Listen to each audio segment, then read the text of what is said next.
2, 1, go. Start live stream? Yes.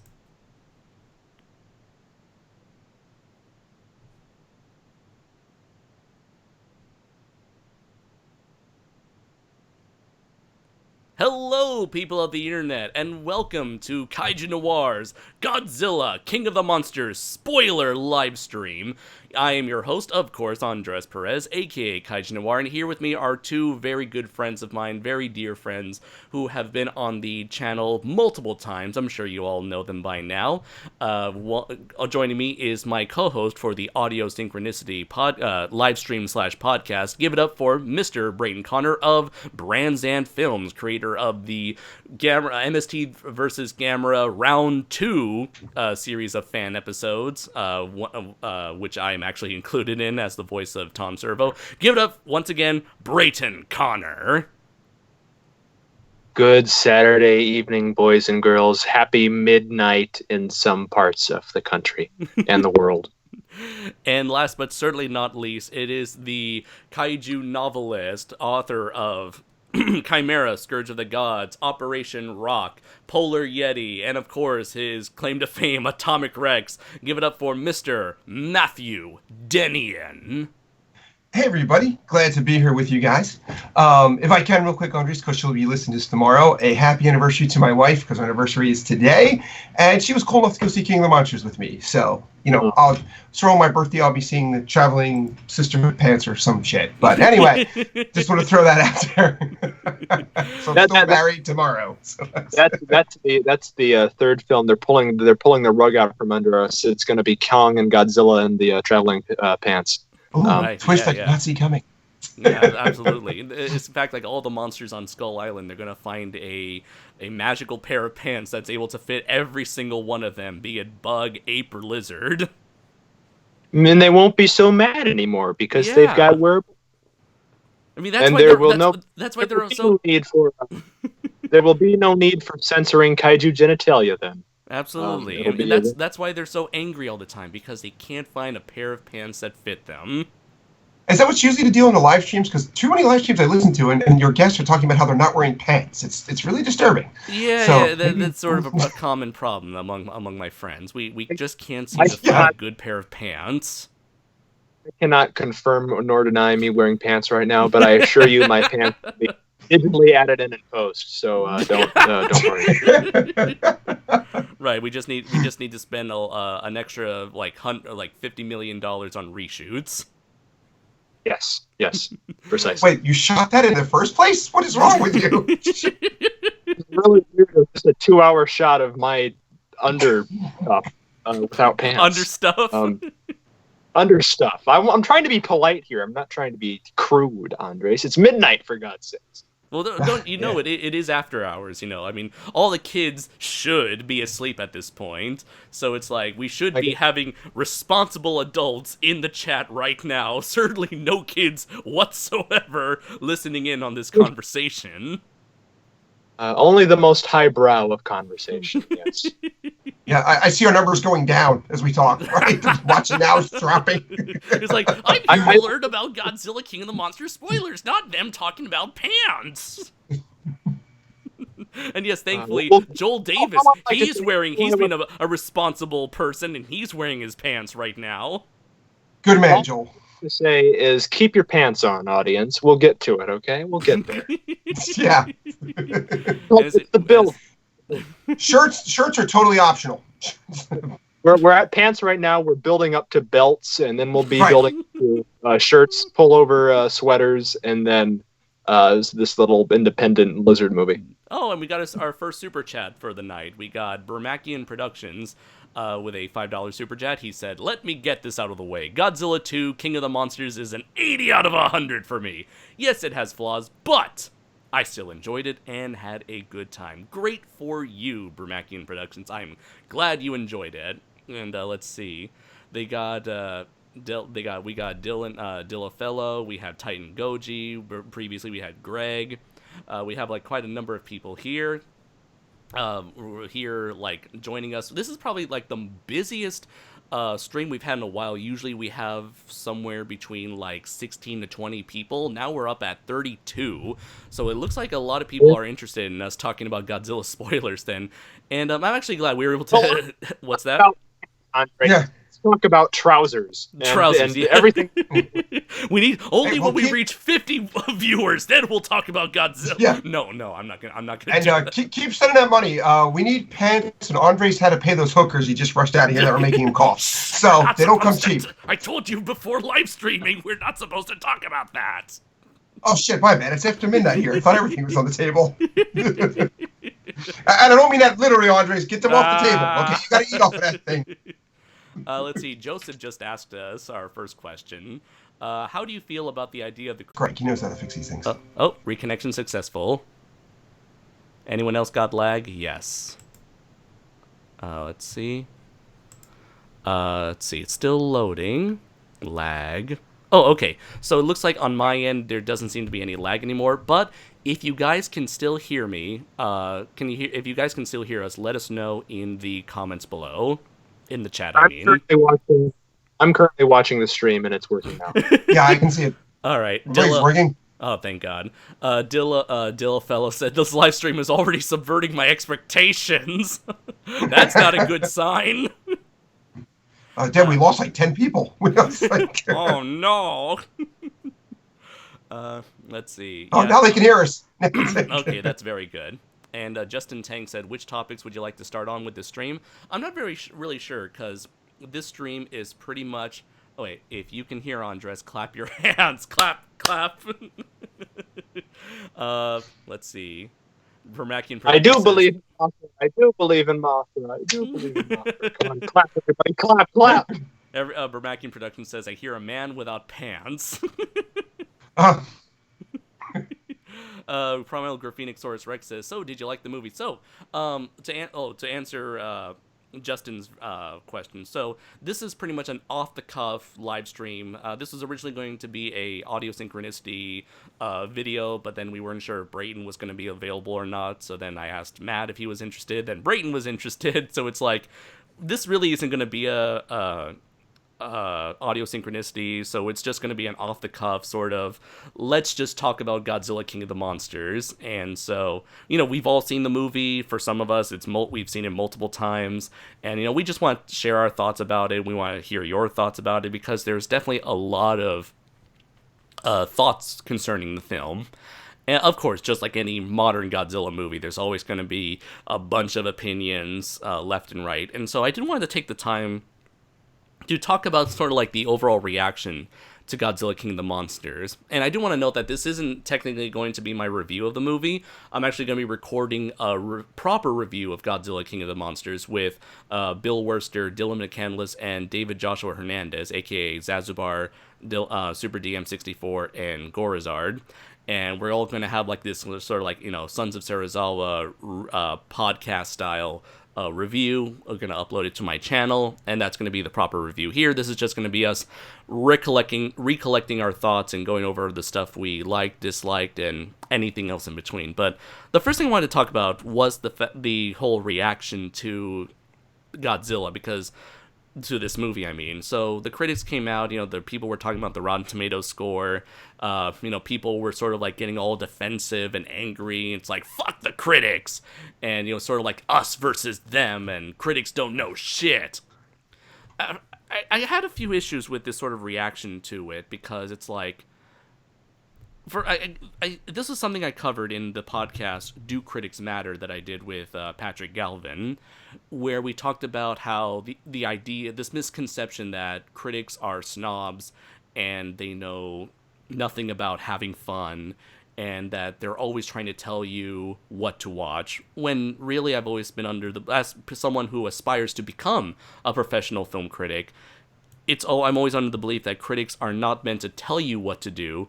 They're merely they're just recommending you what movies they think are worth your time, just based on their own subjective opinions. And the thing is, critics do indeed have a different mentality from the average moviegoer. The average moviegoer probably goes to a movie theater like maybe once a month, twice a month maybe. they see one movie only, whereas critics, they see like dozens upon dozens of movies every single month. So yeah, they do have a different perspective on film. So it's like for something that doesn't bother, like let's say there's like a movie with a particular cliche, it's not going to bother probably the average viewer who's probably not seen that particular cliche all that much.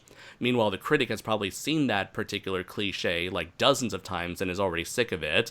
So that would be like a mark against the movie based on their own experiences. And so and of course, critics among them are not all the same. A lot of them have very different tastes.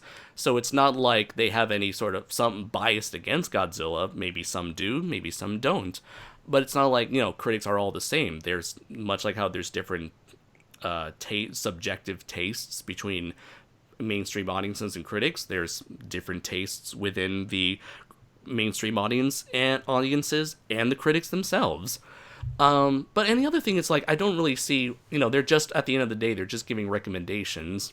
So I'm not sure why people are so angry, so obsessed, and so focused, so defensive about, or vindictive against the Rotten Tomatoes score, when at the end of the day, it's like, obviously you're not going to listen to their opinion.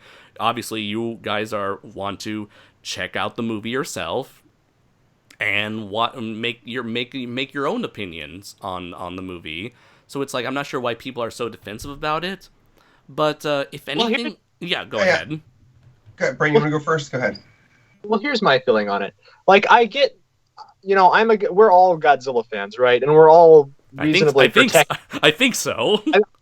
Just to clarify, before we go into what we go into, we all love this stuff and we're all protective over it. And, I get the fact that, especially stateside, Godzilla movies and mainstream film criticism have not always been, have not always worked very harmoniously. Mm-hmm. But at the end of the day, critics are people who professionally give their opinion on stuff. Food critics, critics across all different media. Mm-hmm. And if you're going to let someone else's opinion bother you to that extreme, to where you go on tirades over social media and like spam people's videos with dislikes, you shouldn't let somebody else's opinion get that much in the way of you having a good or bad time at a movie theater. At the end of the day, everyone has an opinion. It's the oldest saying in the book. Everybody's entitled to their own opinion. Absolutely. And yeah, I think if you're going to let something bother you, something as little, the movie's doing well, at least last I checked, box office wise, it's making its money. The Rotten Tomato thing, it hasn't really thrown off the success of the movie that much. So I just don't get it. It's the same sort of reactionary fan outrage that movies like Justice League had, that Batman v Superman, all the DC movies. Yeah. And the fact is, like, wherever you stand on the spectrum of liking or disliking a movie, it's not that big of a deal. Everybody can have a different opinion. It's fine. So yeah, it's just really confused me. Like, there's a part of me that gets it, and that gets that you want to be protective over a movie and want it to do well and want people to like it because it's a series that you have that you're close to. But yeah, just be more grown up about it, guys. Come on. I'm not saying anyone in the audience is being, right. We're not saying that this is everybody. It's just that this is a particular portion of fans a behavior that I've noticed from a particular portion of fans who have behaved this way online. Yeah, I think, in addition to what Brighton said, I totally agree with his points, that when people see a score like that in particular, like there was a lot of clapback before most of us even had the opportunity to see the movie. It's because when it comes to something like Godzilla, the fandom can kind of see it as an attack on them as opposed to a criticism of the film in particular. So I think that's one reason why people might, go back against it. And, then, like Brayton totally said, there's that factor of the fear that this will hurt the box office for the movie. I just checked. It seems to be doing pretty good. It's doing very well in China. And more importantly, I did my homework. It's the way it's trending, it looks like a film that's going to have legs, so it's going to keep going, which we did see with Skull Island and 2014. In fact, this might be because, for the most part, the word of mouth is pretty good. Sort of like, remember when the original Pacific Rim came out and it actually had a better second week than first week? Hopefully you might see something like that too. But I would overall say I think people feel like it's an attack on self, because it's such a part of our identity that we're Godzilla fans, that if there's negative reviews come out like that, a lot of times people in the fandom can take it personally, when there's no need to, like you guys said. I understand that mentality, and it's like, you want to be you're very defensive, and you want to protect the sort of like lasting legacy of the thing you love so much, that's near and dear to your heart. But at the end of the day, it's like, I've always been of the person who's like, who cares what other people think about the stuff you like? Just go ahead and keep enjoying what you enjoy, and who cares what other people think? And in terms of the critics' opinions, it's like, sure, you may not agree with them, but that's no real reason to be so angry at them. I mean, again, they're just doing their jobs, they're giving their opinion. You don't have a same opinion to them. That's perfectly fine. That's okay. In fact, for someone like me, I tend to follow critics, but I don't follow every single word of them. I'm very interested in hearing their opinions, because our taste in films are roughly the same. It's kind of similar to why, when it comes to the, new movies that come out, the people I like to listen, or when it comes to Godzilla stuff, I like to hear the thoughts on the people who are the closest to me. I like to listen to Zazubar's thoughts. I like to hear TitanGoji's thoughts. I like to hear D-Man 1954's thoughts. It's like, these guys are my friends, and I want to hear what they have to say about a movie. And it's like, for me, I listen to film critics not just because I'm only going to watch the movies they think are good. Because I'm very curious to hear what they thought, because I like listening to informed opinions. And again, I go much more into this with in my Do Critics Matter video with Patrick Galvin, which is a Kaiju's Corner podcast I did roughly about a year or two ago. We got another super chat from Austin Trench. He says, I also think it's the fear of being an outsider. Probably, maybe, but I'm not sure if... I don't think you have to... People in general, or fans in general, don't have to worry about being considered an outsider, because at the end of the day, it's like... It looks like, just judging by the audience score on Rotten Tomatoes, it seems like a lot of people are enjoying this. So it's like, you're clearly not the only one who enjoys this. And, again, look at what happened with Venom. A lot of the critics hated the movie. I personally was not that big a fan of it, but a lot of people were, and that's awesome. And that's another thing. It's like, that's the thing. It's like, everyone's entitled to their opinion. So it's like, not just against, I know there's this like large negativity towards the critics, but it's like, even within the fandom itself, this especially was the case with like Godzilla 2014, especially with the Godzilla anime.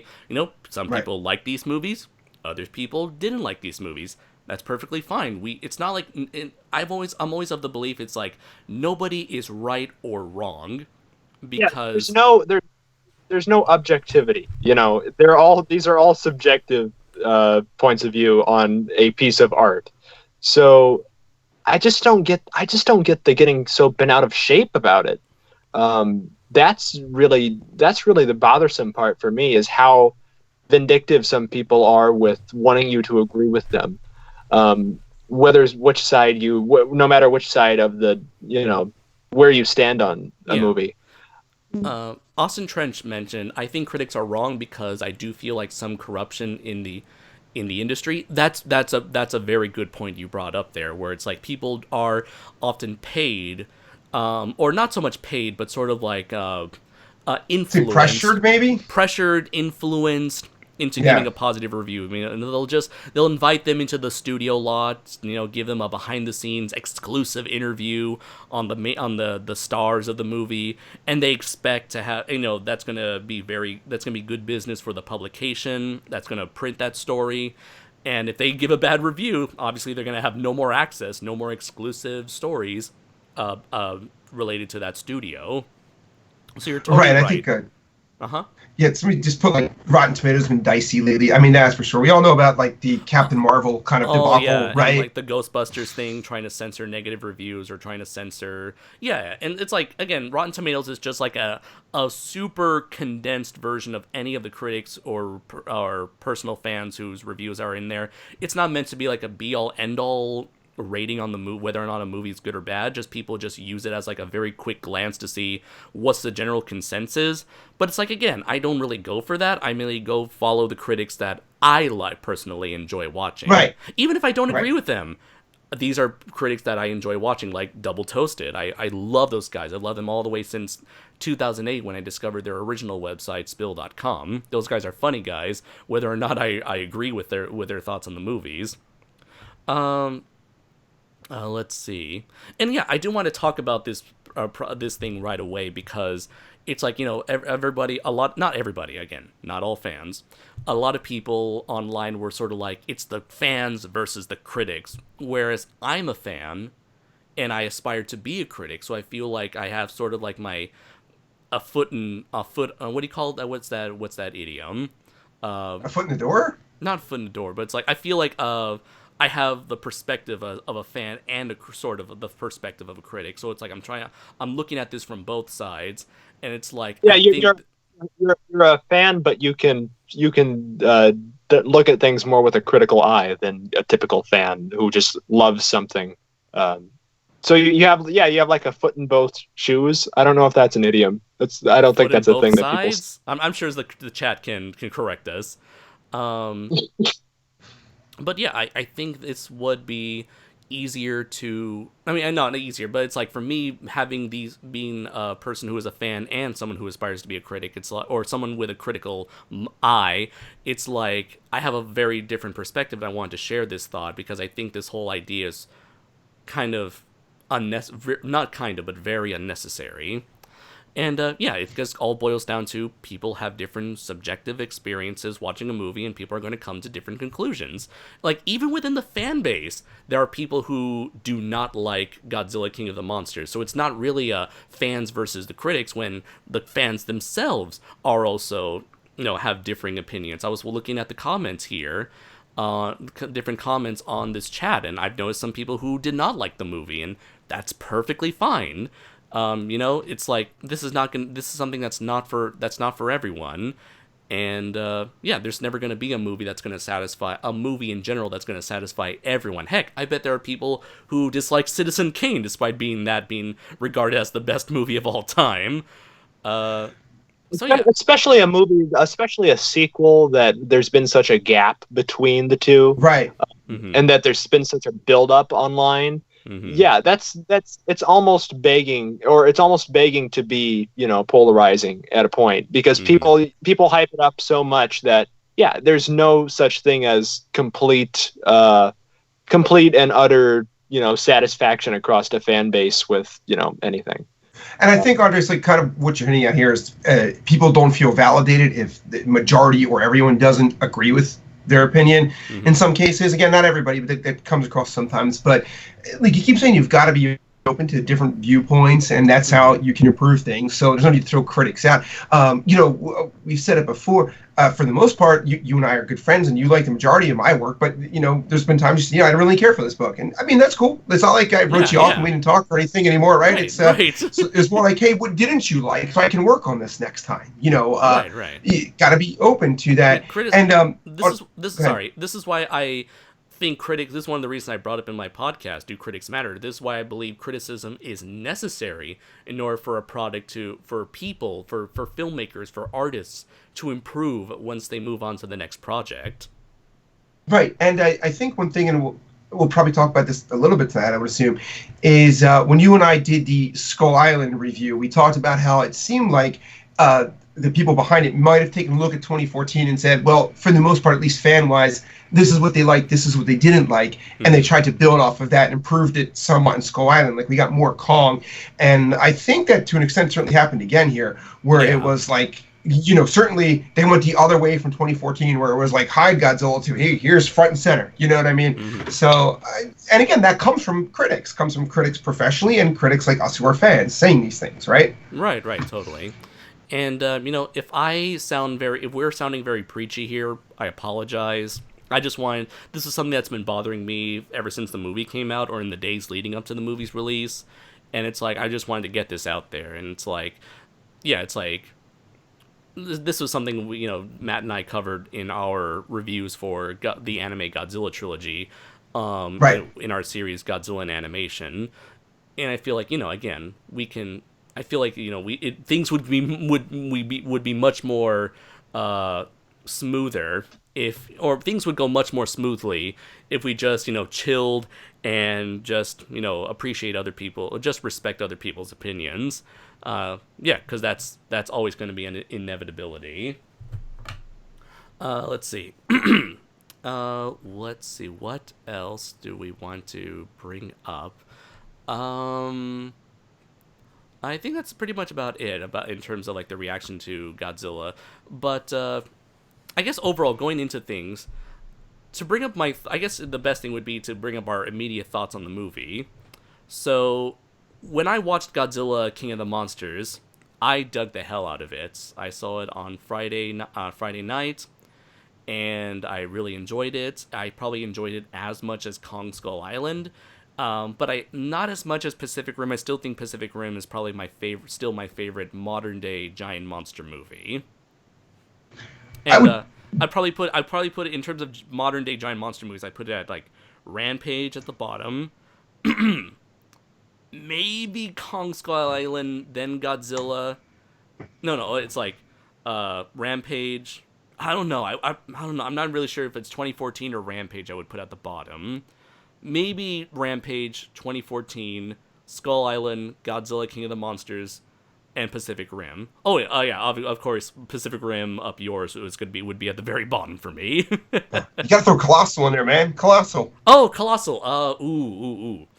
I probably put that between Pacific Rim and Godzilla 2019, probably. Maybe, I'm not sure. It's a different type of movie. That's the thing. Yeah. I would agree with you. I really love this movie. Dug the hell out of it. Seen it twice already. I think I would put this in terms of modern, probably number 2 for me behind Pacific Rim. I'm very much in step with you. And then maybe Colossal, then Skull Island, and then go down from there. But those are like 4 that I really like. And this one was certainly up there. We'll talk more about it, but my initial thought was just I loved it. What did you think, Brighton? Okay. Again, this is all opinions.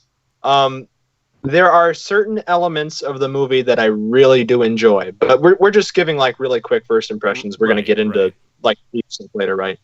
Yeah. But I was disappointed, like monumentally. Okay. Sure. Oh, wait a second. We don't take contrary opinions here, Brighton. Get the hell out of here. You don't like this movie?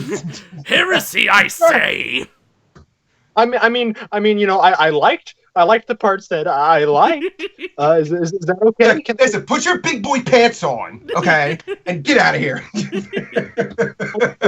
Yes. But you work for Rotten Tomatoes? What is this crap? Are you a sold-out critic, Brayton? Yeah. Yes. I've been paid off by the criticism. The tomato machine has paid me off. The Killer Tomatoes has paid you off. To not like this one specific movie from one of my favorite movie franchises. Okay, listen, go on your date with Brie Larson, and we'll talk later, okay? And if I go on a date with her, we're only going to argue over who has the best lesbian hair. It's not going to... That's true. Okay, so go ahead. The floor is yours. Okay. Yeah, just quick impressions of it. Yeah, I got to be honest, I was disappointed. And I feel like a lot of my complaints are... Oh, someone called me stupid Brayton already. See what you've started? It's what do you call it? Prehensive strike. Hey, and we got to be fair to critics of us now, guys. We just talked about how important criticism is. So. We're being ironic here just to clarify. Yeah. Yeah, the best summation of how like I felt watching the movie was a roller coaster ride, but not a good roller coaster ride. More like someone stuffing me in a metal bucket and like rolling me down a hill for 2 hours. I don't know. I think that could be fun. like It could be fun. like getting shoved into a tire and then rolling down the hill. But like a rocky hill, Andres, like a really rocky hill with a bunch of sharp edges and like snakes. It wasn't that bad, but but no, I was really looking forward to it going in. Like I think everyone was. I thought all the trailers and posters were terrific. A lot like the 2014 movie. That's one thing I think whoever they've got in charge of like trailer and editing trailers over at Legendary deserves like a raise or a promotion or something because it's really really well crafted. I don't remember a lot of the standout if the Kong Skull Island trailers had everybody hyped this that much, but the trailers for King of the Monsters were terrific. And so that might factor into it of me just being me being, as we all are, a really big fan of this stuff, and the movie just monumentally not living up to my expectations. But we'll get into that. Yeah, that again, that's perfectly fine. That's there's nothing wrong with that, and I respect your opinion, and I look forward to discussing this movie and see where our opinions differ. And I actually think it's really cool that he's got a different opinion than us. Yeah, so we totally. get multiple viewpoints. That's actually very good. So I'm happy about that. Can I put my big boy pants back in the drawer? Can I? Yes, you may continue to go around. Big Mac has a super chat saying, "How did you guys think the film handled the topic of climate change?" I didn't really think about the climate. I didn't even notice anything about climate change too much about this movie. I don't really think about subtext when I see a movie on first hand. And just to let you guys know, I've only seen the movie once, as opposed to these guys who have seen it twice, respectively. But I guess the idea is humans are constantly changing the environment and causing, great environmental damage to the point where it can bite us in the ass in the aftermath. And so that's sort of what's happening here, where by resurrecting all these monsters, you're dramatically changing up the landscape and putting the entire species in mortal danger. So I guess that's what the climate change metaphor is supposed to be. They touched on a little bit with... Go ahead, Brayton. Well, just real quick, one thing I wanted to say was, no matter... I think what this movie does is it presents a lot of big ideas like this, but we'll get into whether or not those ideas are, kind of very swiftly brushed over and don't pay off. But I think that it brings up a lot of interesting things, and I don't know, there's going to be a lot of weird interpretations of this. I know one, not to be too modern, like Reddit cringe culture type, but I know Alex Jones loves the movie, and he made... Oh, jeez. He made a 10-minute review of how it's one of the most globalist exposing films ever made. He gave... that sounds so much like Alex Jones. Can we move Alex Jones and have Michael Rooker do the piece he did in Brightburn to do the same thing? It's gonna have a lot of people talking. Minecraft Dino Kaiju MDK says, Kaiju Noir, do you think it'll at least make enough money at the box office to allow more movies to be made for the MonsterVerse after King Kong, Godzilla vs. Kong? I honestly don't know. I'm personally gonna wait until after the see how it does after the first weekend. But I'm gonna say yes, internationally wise. I feel like definitely it's gonna make a lot of money internationally. And somebody earlier in the chat said, what is Japan's reaction? I had a friend of mine, Steve, who has been paying attention to the Japanese reaction, and so far it looks like the Japanese really dig the movie. Well, I would think. And I did want to mention, when I saw the movie in... Oh, now TitanGoji says, now we need a gay frog Titan in the MonsterVerse. Of course. There's your obligatory gay frog joke right there. So then we have... Oh, yeah. So when I saw the movie, most of the time when I go see the movie, it'd be at night, and night is usually the least popular time for moviegoers in Japan. And so when I saw the movie... usually the matinee price is at night, whereas for Americans, the matinee price is, in the morning or the afternoon. So I was surprised to see so many people at the movie theater where I saw. For me, it's like there are 18 rows of seats in the theater that I was in. It was like the largest theater in my Toho Cinema, which is like, the Japanese equivalent of AMC, or what's it called, Regal Cinema. And like each row had about like 7 to 10 people. So there's like at least like 10 people for like 18 rows. That's like at least 100 people in the seat. And most of them were like older Japanese men, which is something I don't see that often in a Japanese movie theater. It's usually like young couples. Yeah, pretty much, yeah, young couples going out on date night. But here it's mostly dudes. It's mostly people like majority-wise, it's mostly men and women like 30, like maybe like mid-20s and up. But like a good portion of them are like older Japanese men, like 30s, 40s, and up. So it's very interesting to see like a lot of older. My kind of crowd. You pretty much, yeah. It's a whole audience of Japanese Denians. Yeah.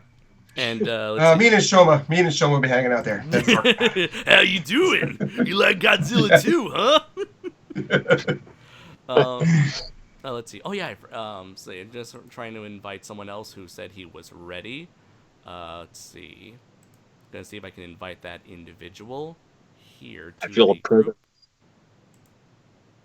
Oh, somebody asked me just a throwaway thing if I liked it more than Shin Godzilla. Yes, I will say that. I liked it a lot better than Shin Godzilla. So we can put that to rest. For me, it's like, oh, so no young people? Oh, no, like, young people don't give a crap about Godzilla. Most people never even grew up with a Godzilla in their lives up until Shin Godzilla. And the fact that this movie didn't get that much marketing in Japan. But, hey, it's doing well in China. And I think, yeah, internationally is where it's going to be at. Oh, and I think the movie's also heading out to be #1 in Thailand, at least, from what I've seen on my friends' posts. GPN host Godzilla Gamer 02, they made a super chat of $1 without a super chat, but thank you very much for the donation, my friend. Let's see. And yeah, trying to get another friend here on the chat, but I'm not really sure if it's working or not. Let's see. Gonna try once more. Let's see. Yeah, just gonna try. Sorry if we're kind of all over the place. This is a bigger chat, bigger live stream than usual. Thank you very much again. I'll fill in space if you need someone to bite. To answer Jacob, Kaiju was better than the Godzilla anime trilogy. The blank screen before the movie started was better than the Godzilla anime trilogy. So as we were sitting there staring at a blank screen, that was better. Yes. To get back to what I was saying with Shin Godzilla, I think I might like Shin Godzilla more than King of the Monsters. Not as much as Pacific Rim, that's still #1 for me, definitely, but probably better than Godzilla, mostly because it's like, I dug the political aspect of the movie. And like, sure, maybe I don't argue that the nationalistic intentions of the movie, but personally, when I watch the movie, I don't see the nationalistic message conveyed all that well in there. So it's like I get sort of a different interpretation from the movie. Because I know there is a good number of people who hate Shin Godzilla because it's like, oh, its nationalistic message goes against everything Godzilla was made for. That's perfectly fine. But my interpretation of the movie, it's like, I don't really see it in my own, subjective experience. So it's like, that aspect never bothered me, but I really dug the political aspect. So I think Shin might be better than this movie.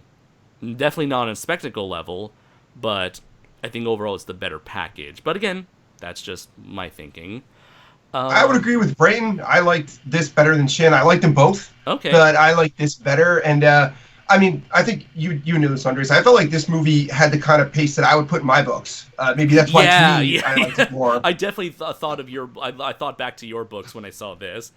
In fact, there's a portion of the movie where I got flashbacks to Garayan's Nagorayar comic, especially with the part where it's like Godzilla has these underground trenches that he's able to swim under. And I thought, oh my god, Nagorayar did it first.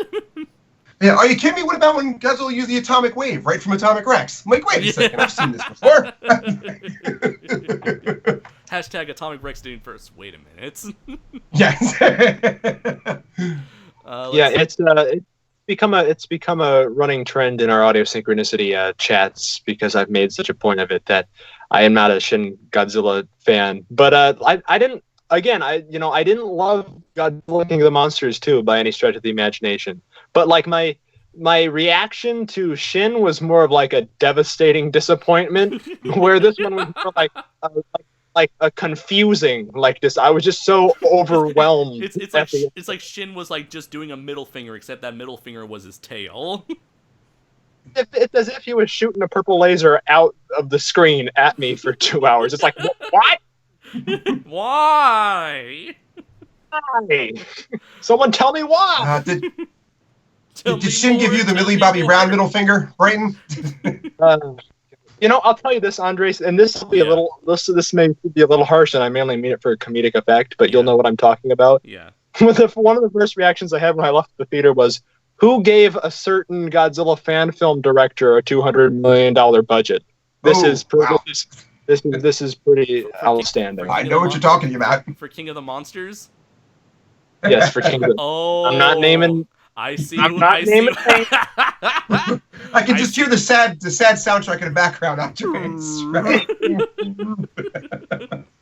Who would like my movie? What's Rotten Tomatoes scores for that? Oh yeah. Sorry, what was that? For that movie we're talking about, what's the Rotten Tomatoes score for that? Oh, we got to find out. No, we'll make one. Yeah. Let's see. So GPN host says, "Okay, guys, my question was, which monster did you guys like the most and the least?" I thought the Mothra redesign was fantastic. I really like that. We've typically only seen Mothra as like basically 2 or 3 large balls glued together with legs, but this was much more like an insect. So I thought more of like an insect like a lot of like insect hybrids. You got like a mantis, you got a butterfly, you got a wasp, and just stick it all together. Yeah, from like an aesthetic point of view. Yeah, Mothra, the Toho Mothra's always kind of reminded me of like she's got a figure like a snowman kind of. Yes. Especially Heisei Mothra. Yeah, where this one, definitely felt more insect-like, and it's probably my favorite, second favorite Mothra, because I still really like, the classic, but I thought just from a design standpoint, I thought all the monsters were really, well done. And also another point of praise for me is I really dug the characterization of all the monsters, and I love how much attention they paid to giving them all distinct characteristics and movements. Yeah, I loved how Ghidorah, in the old movies, all he really did was kind of stand there, and his head would spastically wave around. Yeah. But in this one, I love the movements. Like he moves like a snake. Yes, I love that. Yep. Mm-hmm. And the little tongue flickers and the heads interacting with each other. I thought all of that. I love that the most. Yes. Yeah. That was great. And I like. Go ahead, Brayden. Sorry. I'll just say all the kaiju seemed like more alive, just from a characteristic behavioral standpoint than before. Just want to give a quick mention to Gorion, who's in the chat. He says, "I'm not sure if I like GMK or King of the Monsters more than another. It somehow feels similar in my opinion." I agree. I could see that, definitely, especially with what happens to Mothra. And he said, "But sure, it's 2 of my all-time favorites." Awesome, man. I would for me personally, I would still rank GMK over King of the Monsters. Probably, I would say. Yeah, I was struggling with that today. I would say I compared those 2 in my head as I was watching the film, and I think maybe a slight nod to GMK still. To answer the rest of Brayden was right on. I thought the Ghidorah redesign was really good too. To see him be able to move his necks apart to dodge a blast was cool. So you never got that before, or like you said, to wrap his necks around like a snake, or the dropping of the wings like a wyvern was very cool. We've never seen that before. I've always wanted to see Ghidorah do that. Some people may think that makes Ghidorah look like a generic Smaug-like dragon, but I didn't care. For me, I've always wanted to see Ghidorah use his wings like arms. Yeah, I also like to, Brayden and Andres, like to get your guys' opinions too. Some of the secondary monsters we only got glimpses of. Like, a lot of people were mentioning, I don't know if it's the mammoth, the behemoth. I thought that thing was really cool. And I think the spider with the squid face is called Scylla. Godzilla. Okay. Yeah. I was surprised to see the Muto come back. That was a Yeah, me too. That was as a fan of the Muto, or like a casual fan of the Muto, I was pleasantly surprised by it. I agree. I was surprised to see it too, but I know people have mentioned, like, story-wise, it doesn't make a lot of sense because it's like, aren't they like natural enemies? Right. So But it's I like, guess Joseph Vizina brought up a very good point where it's like, what's he doing bowing down to his natural enemy? that's like his food source, right? Like, Big Mac had a super chat saying, which human character do you guys think were the most believable? Ooh, I didn't answer the last question where I said which one was my favorite. yes. I love Godzilla, but I'm going to have to give it to Ghidorah because it's so, like, fresh, and it feels like a very fresh re-envisionment of the character.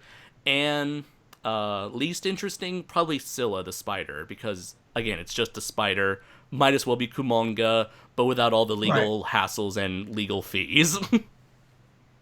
Big human character. What do you think? Human. Oh, yeah. Oh, did you give your favorite and least favorite, guys? Yeah, we both Okay. did, right, Brayden? I think so. What, just like favorite and least favorite kaiju in the movie? Yeah. Oh, yeah. Yeah, I really do like what they did with Ghidorah. Least favorite, probably, I don't know. Yeah, probably one of the outside, just little cameo kaiju. But Right.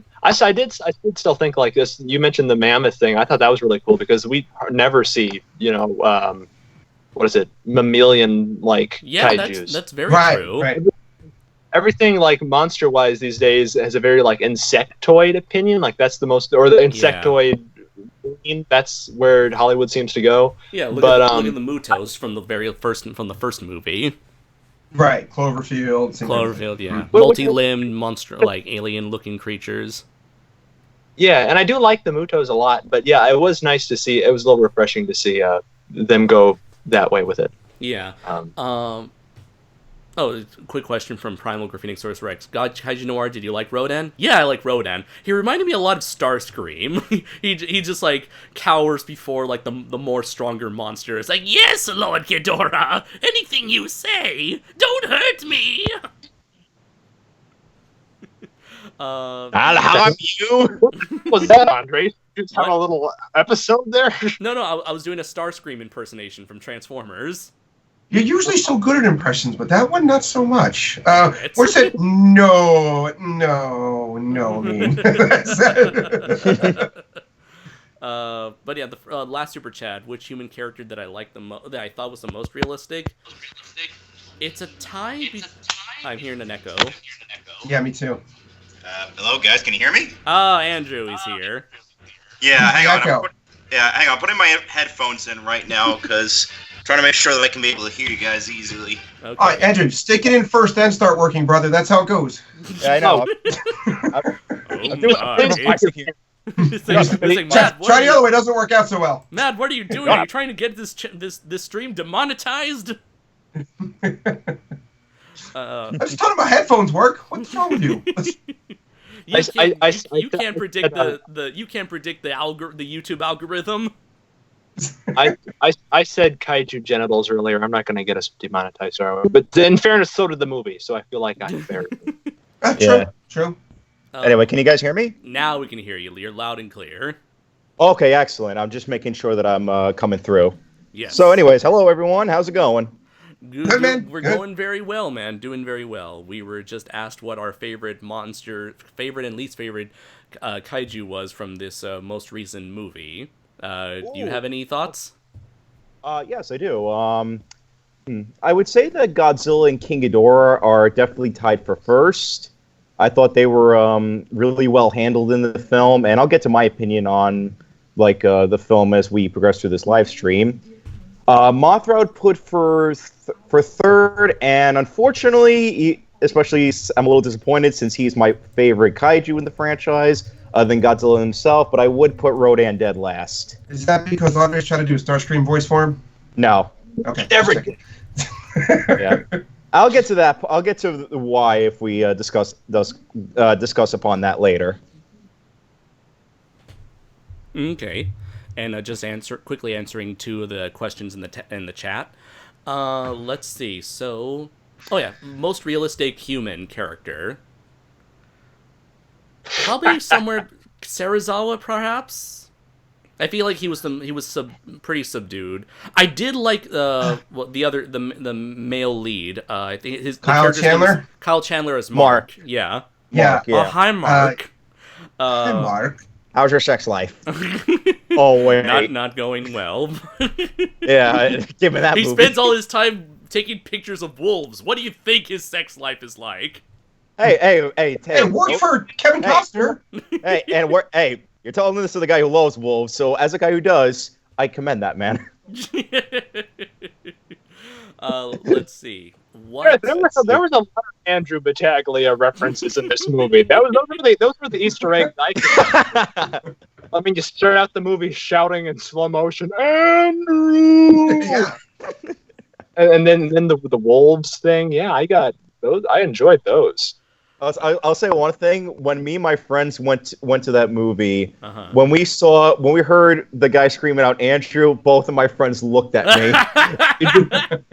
You should have just started saying what? I did actually. Let's see. Super DM. Dylan's in the chat. He says, any favorite moments from the fights themselves? Standout for me was when Ghidorah uses his right and left head to grab Rodan's wings and uses his middle head to blast him in the chest. Yeah, that was pretty nice. Before we go into that, your guys' I guess most quote-unquote realistic character in a movie where they kicked realism out the door. Yeah, I like Kyle Chandler as the Mark character. Mm-hmm. I mean, I'm a dad, so I feel like I could relate to him a little bit in that respect. Yeah. I think this is kind of like Skull Island too, though, where nobody had a really super good script to work from, but all the actors filled their roles pretty well. So like maybe they overachieved a little bit for what they were given, but I would go with Kyle Chandler's character for me. I would say I agree with Andres that I think Serizawa was very subdued in this one, and he gave a typical good performance like he did in the last film. Yeah. And the other one, I actually might go with Madison, the daughter Yeah, of Mark. she's good. Yeah. Yeah, because I really liked her reaction in the situation.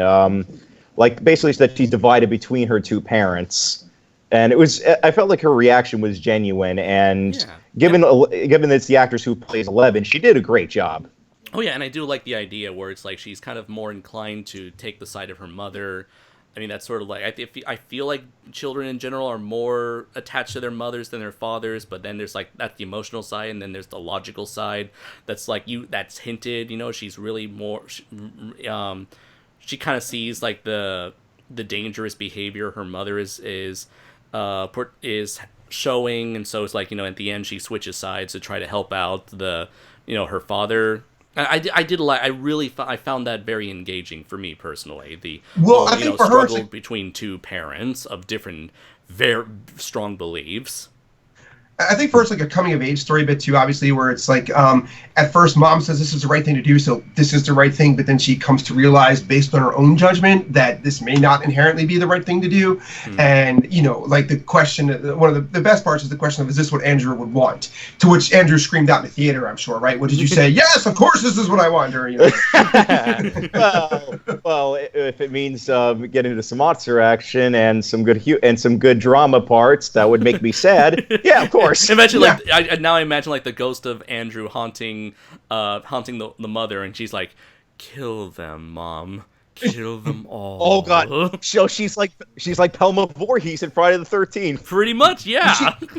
She is a medium, right? She's in all the Conjuring movies. She can see that shit. So yeah, that's true. GPN. Well, wait. Hold on. I don't mean to interrupt you, Andres, but remember, she was in The Conjuring. Oh, that's right. I never saw that movie. It's a great film, but I'll just say that she can predict that type of ghost stuff. Okay. GPN host has another super chat saying, "Will Ghidorah's death be called the trifecto death?" I don't understand that reference. I'm sorry. I don't get it. Let's see. Another question here from Warrior King Forever. Yes, thank you. The Muto bowing to Godzilla confused me too. Why is she there, and why doesn't Godzilla kill her on sight?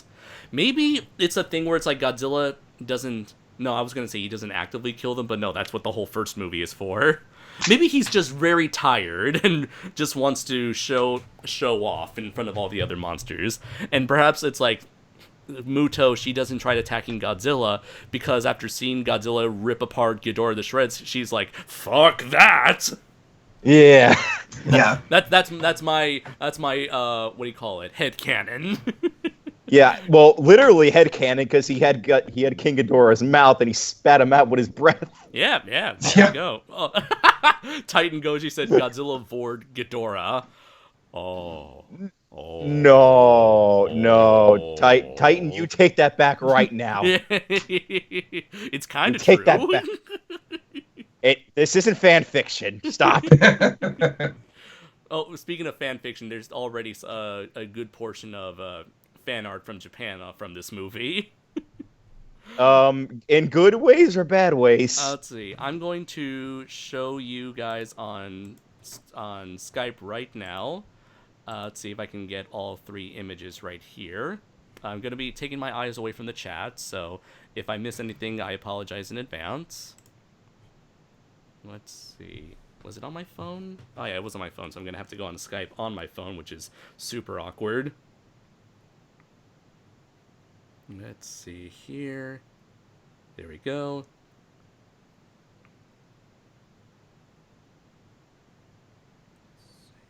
In the meantime, I want to get what Andrew thinks of the movie. Oh yeah, We all talked about it. Yeah. Oh yeah. Well, I guess it really because it's kind of funny how like when I first walked into this film because wait, here comes the fan. I guess I'll wait for that.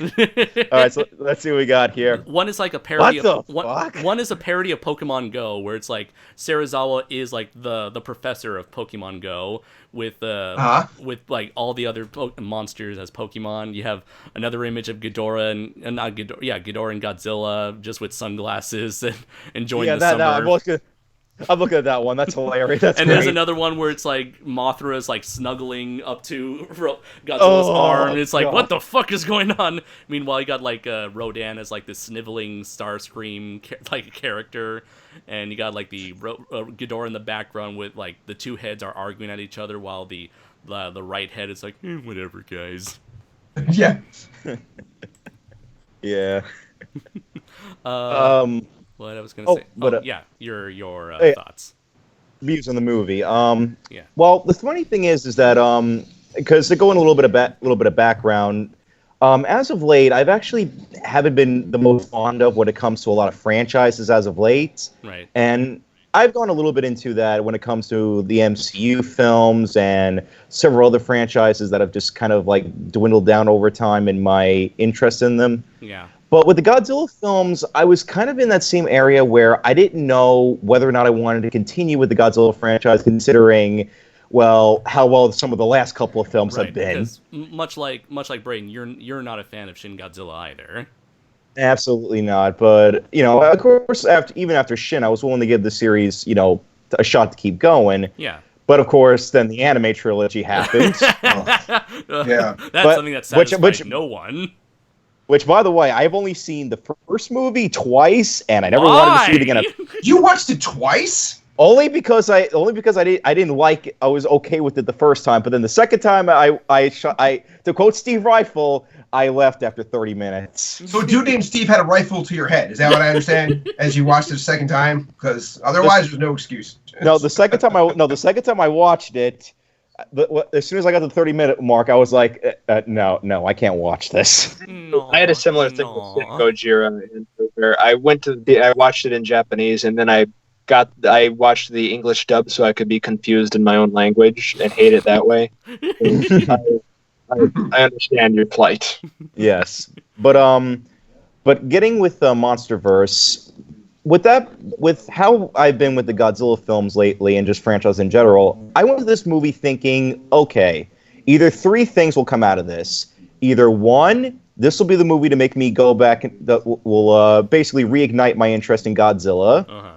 Either 2, be a movie that I will enjoy but may not continue my journey and just end off on a good note. Mm-hmm. Or 3, be a Patrick Galvin. Oh yeah, our friend Patrick was not a fan of this movie, and I think that's an understatement. He did not. He really did not like Shin Godzilla. He did not like King of the Monsters, and I don't think he was a fan of Kong Skull Island either. No, he hated Kong Skull Island. Okay. I know that. I know So, that for sure. I would argue that Kong Skull Island and King of the Monsters have a rather similar style of spectacle over substance, and I guess obviously for some people it's their thing. I argue that. Some people like it, some people don't. I'm someone who enjoys that sort of entertainment. I don't know if that makes me a worse person or not, but that's just how I feel. And obviously, this was not Patrick's thing. And again, perfectly fine. Yeah, and I understand that too, and I agree with him. Like, I expect like substance more than style. Like, I'm personally a guy that prefers storytelling more than just spectacle. Yeah, like I don't enjoy a movie just for spectacle. I mean, there are plenty of movies where I can do that, like Beast in 20,000 Fathoms. Oh yeah, that's my second favorite Ray Harry. Yeah, that's definitely a movie that's like more style over substance. Yeah, I mean, pretty much like a good majority of like Harryhausen stuff is like spectacle over substance. Yeah, in fact, if you ever go into a lot of the documentaries a couple of the documentaries where he talked about Beast from 20,000 Fathoms, he said it best. Hollywood would like to glorify the actors. He wanted to glorify the monster.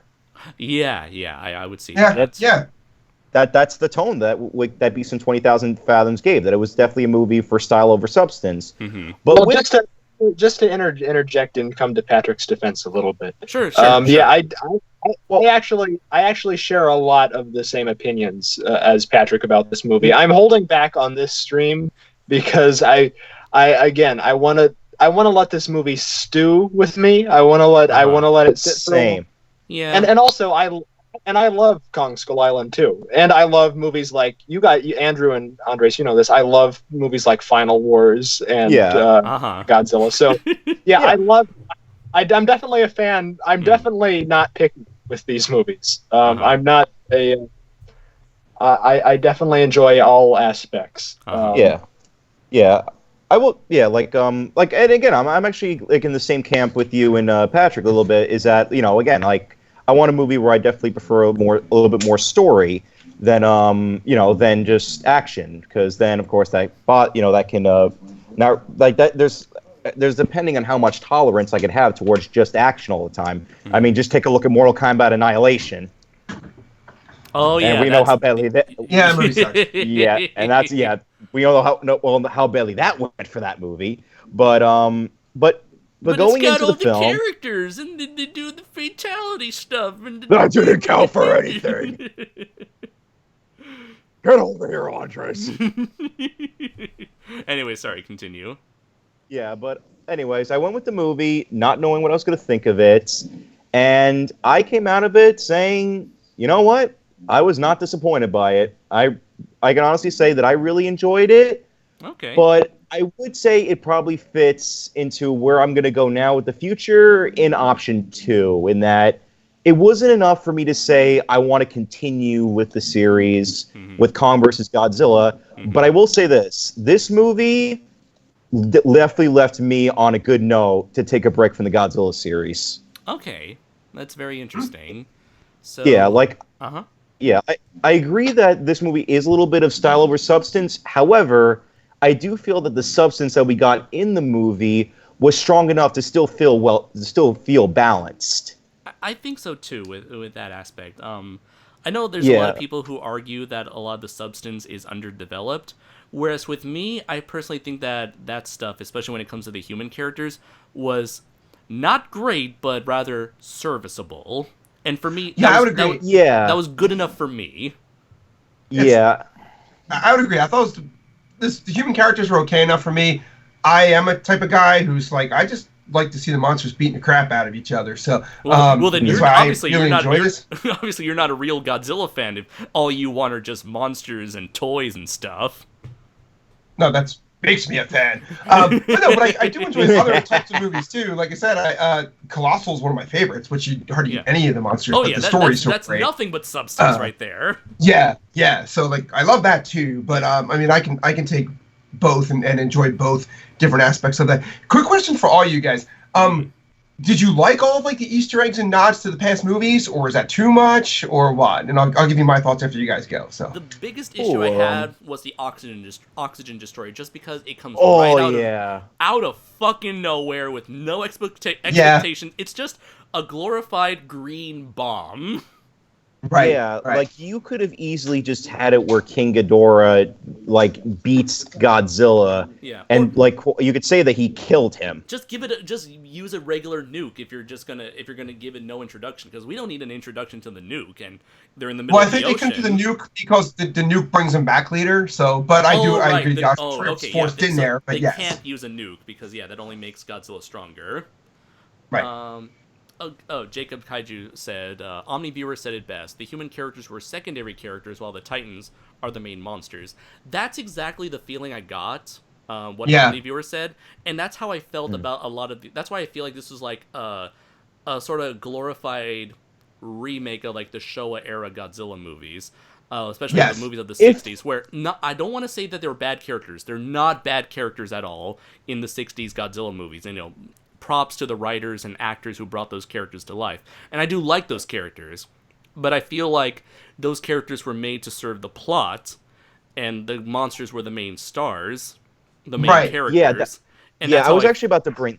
Sorry, go ahead. I don't mean to interrupt you, but you bring up a great point, because I was actually going to say that, I think the human characters are a bit underdeveloped. I actually agree with the criticism with critics on that part. But to be fair, like that was also a problem I feel with a lot of the Showa Godzilla films, especially the early Sekizawa films, because at least in my view, a lot of those characters in those films really I think were memorable mainly because of the actors who played them.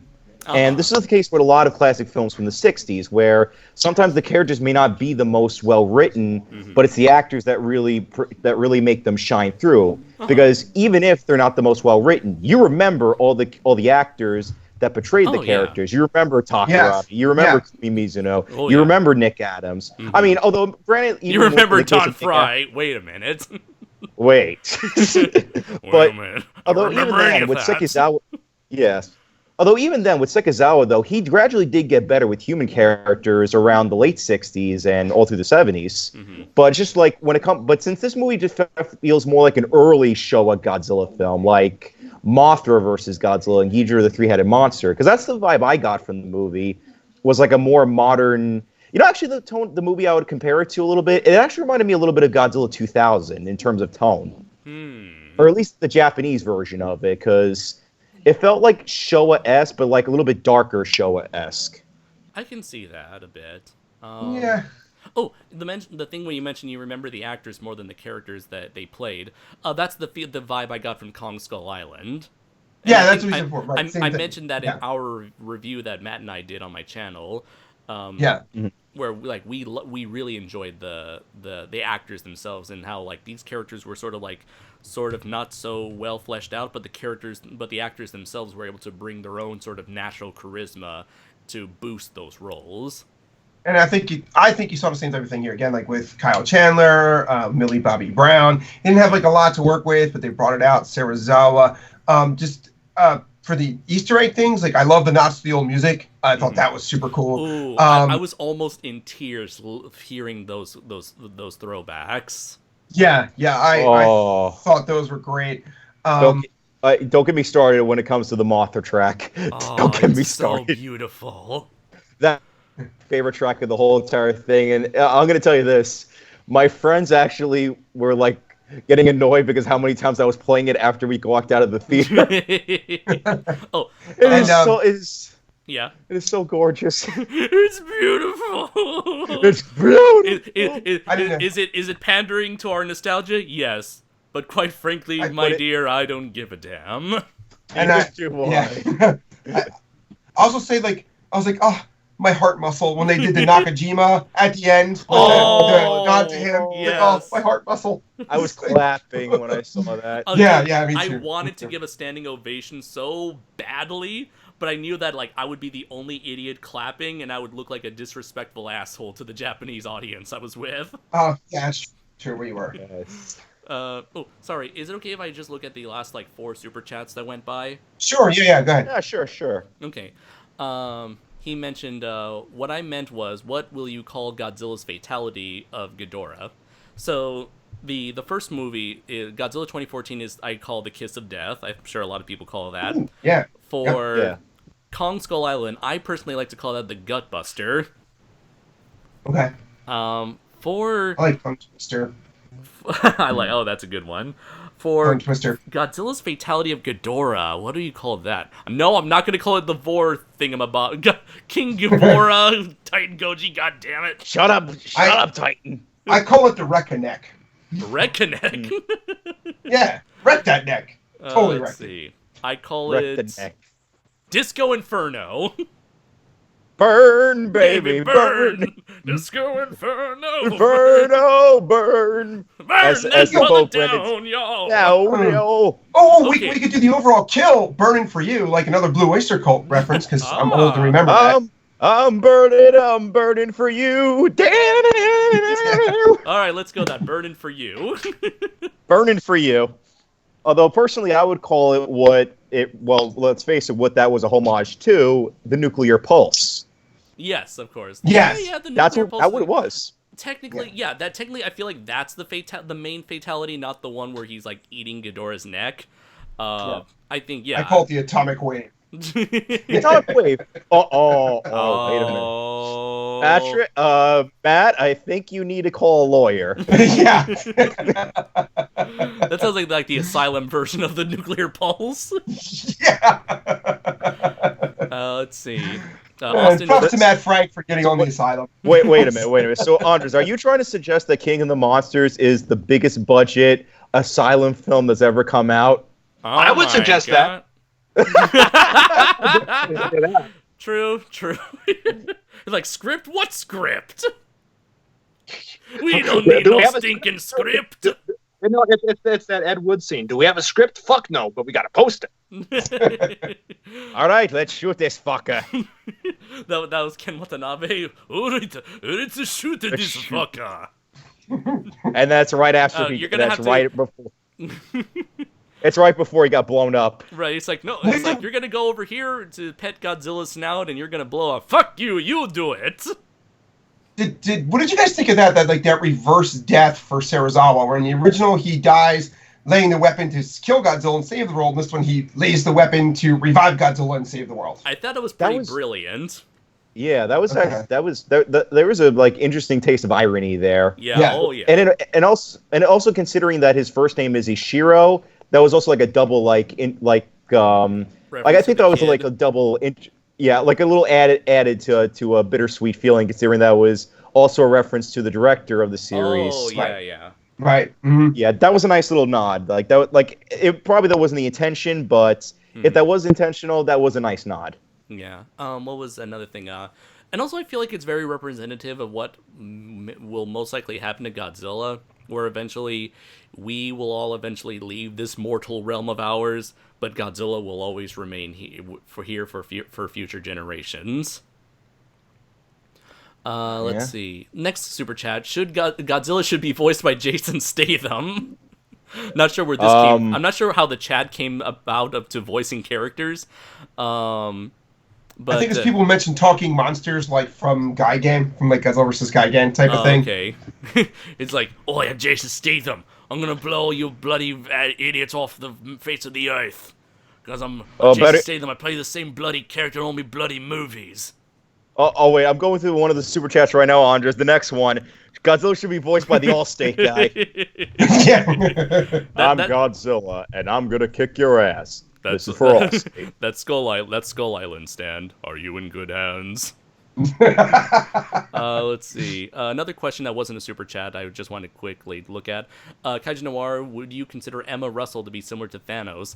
I actually thought about Thanos when I saw the movie, because it's another one of those, humanity is a blight on the earth and we're all gonna ruin everything. So fuck humanity. We should reduce our numbers and maybe then the planet will survive. Yeah, and of course she's wrong, and I'm sure, to quote George Carlin, the Earth is going to be fine, humanity is fucked. So, maybe she's thinking about humanity, maybe she's also thinking about the Earth, but it's like, yeah, I thought about that, and whether or not, I think it's a good motivation, because, hey, She's crazy after all. Yeah. But yeah, I totally thought of Thanos. It's nowadays, even though Thanos is clearly not the only villain to think about reducing the population, but from now on, I'm just gonna think of like, oh, it's a Thanos plot. It's a Thanos type villain.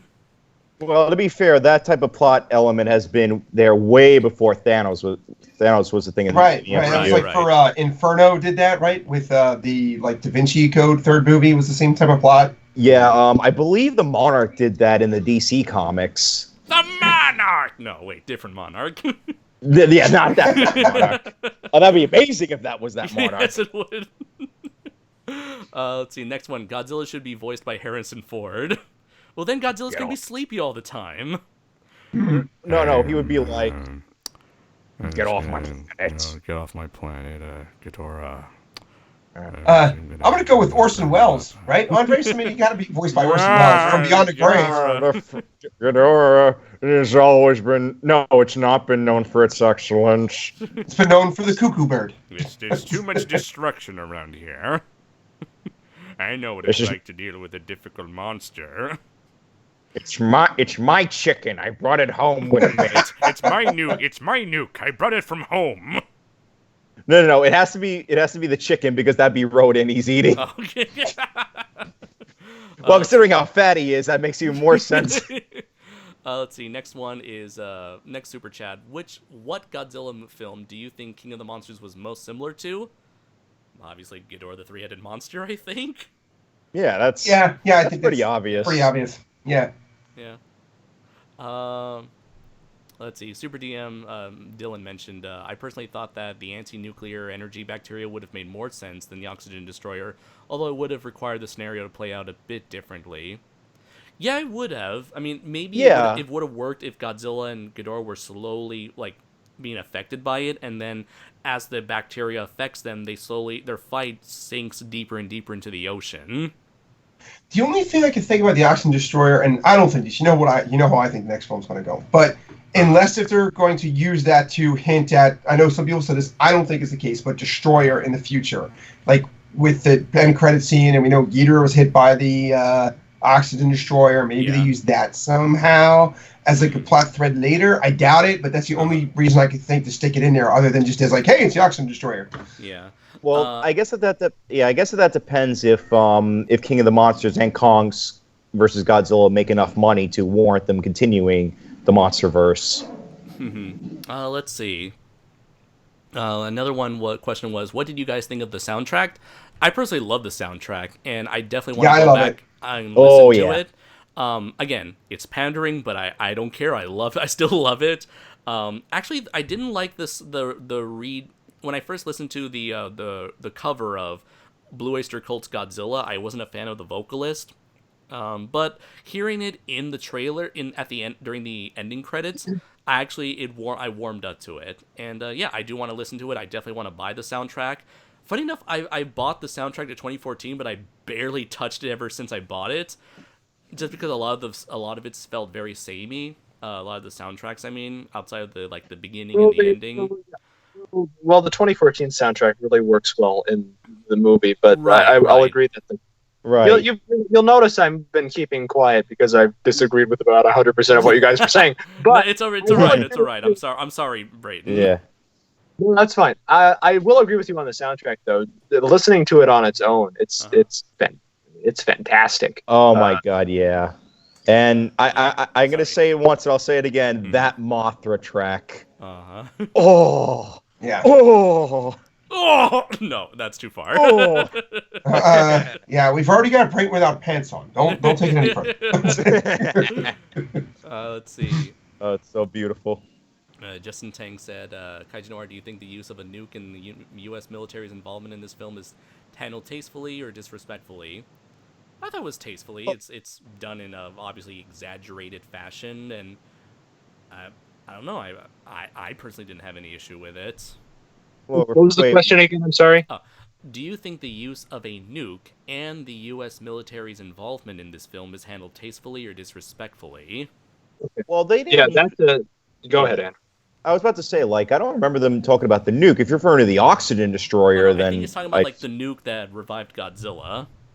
Oh, okay. Well, no, okay. Well, yeah, I think that was better in good taste because at least they did it far away from people from getting hurt on it, and they at least did it for a good cause. Although it's kind of ironic, it's the Japanese who has to die at the hands of a nuke. Oh, And pretty much the one Japanese actor that everybody knows in the West, right? Like, has to be him too. Yeah. Unintentional tickets. racism aside. Yeah. Unintentional racisms aside. Yeah. Where it's gonna be a clickbaity article on what do you call it? What's that one thing that BuzzFeed? It's like, is Godzilla King of the Monsters racist? Let's see. Oh yeah, you got your question. Was it handled respectfully or not? Yeah, I gotta say that's on one of the list of things that I absolutely hated. Using the nuclear bomb to save the world, and especially having the character Serizawa do it. Okay. Here's this. I don't like it in Ghidorah either, where they have to. I think it makes a little more sense and it's handled better, where they have like the nuclear sub or whatever crash in to create a new Godzilla to fight, Ghidorah. Yeah. But yeah, that really bothered me. Having. I think it. Yeah, I just don't like it. I don't like having a nuclear. I think it kind of honestly kind of spits in the face of the whole message of, and especially having Serizawa do it. I think it was really the whole vibe I get from this movie is it's just so for me. It's just such a prime example of modern Hollywood to me. Like this movie to me felt a lot less like a throwback to a Showa movie and more like in the vein of Justice League or Independence Day Resurgence, like that brand of silliness rather than earnest generic special effects for the sake of having special effects. Yeah. Okay. And the thing about the characters too, because that was a thing that was talked about earlier. Yeah. Upside down. I'm all for movies. Again, we've talked about movies that I have liked, like Final Wars and Mechagodzilla. They don't have very richly defined characters. And I get the point of the characters being there in some of these movies just to support the monster action, and that's fine. I hate every single one of these characters. There are so many characters with so little to do except sit around to puke up exposition and just deliver really mistimed one-liners. I really didn't like. I didn't like what they did with Sally Hawkins' character, especially because she had nothing to do really in the first one, and here I just felt really bad. It's like for they're the aware woman. of that. It's like, so might as well offer off, or what do you call it? Yeah. Just offer. Do they know how much she loves monsters? Have they not seen? She really loves monsters. Yes, I mean, but keeping our pants really keep our pants loves monsters. Keep Sally Hawkins' pants on. Oh no, she can, it's okay. She's the exception. Yeah. I was personally disappointed that I'm not going to get into it. Yeah. well, Brayden, I will say this though. Given that I've only seen this movie once, and I still need to process it, I may end up feeling the same way as you do. Because here's the thing that really bugged me, man. Like all these actors, and with the cast in Kong Skull Island, those I think were a good example of characters supporting a plot. But honestly, I honestly think that movie gets a bad rap for having weaker characters because I think it's a deeper movie than a lot of people give it credit for. And I think there's a prime example of having. I don't think this series needs villain antagonist humans. I like in the 2014 how the Mutos were the imposing threats. Yeah. And I love Charles Dance as an actor, but I think Sam Jackson being a sort of he wasn't even really the villain. He was just sort of a victim. But he played more bad. Sort of like the victim of the aftermath of the Vietnam War. Yeah, his motivations I think made sense. Like his troop and he are abandoning a war, and Kong just wiped out 80% of his guys. So it's his vengeful ideas make sense to me. With this, he's an Ahab in that movie. Yeah. Oh yeah. With this movie, to me, nothing done by anybody makes any sense. Like I would, with Charles Dance. My point being that fact that I think the sad part of it for me is all of these actors are terrific actors. Like Charles Dance is, amazing. I haven't watched his work on Game of Thrones, funny enough, even though that's where he's kind of like this movie's Bryan Cranston, where he's from that everybody loves. Yeah. I really don't. I do. Yeah.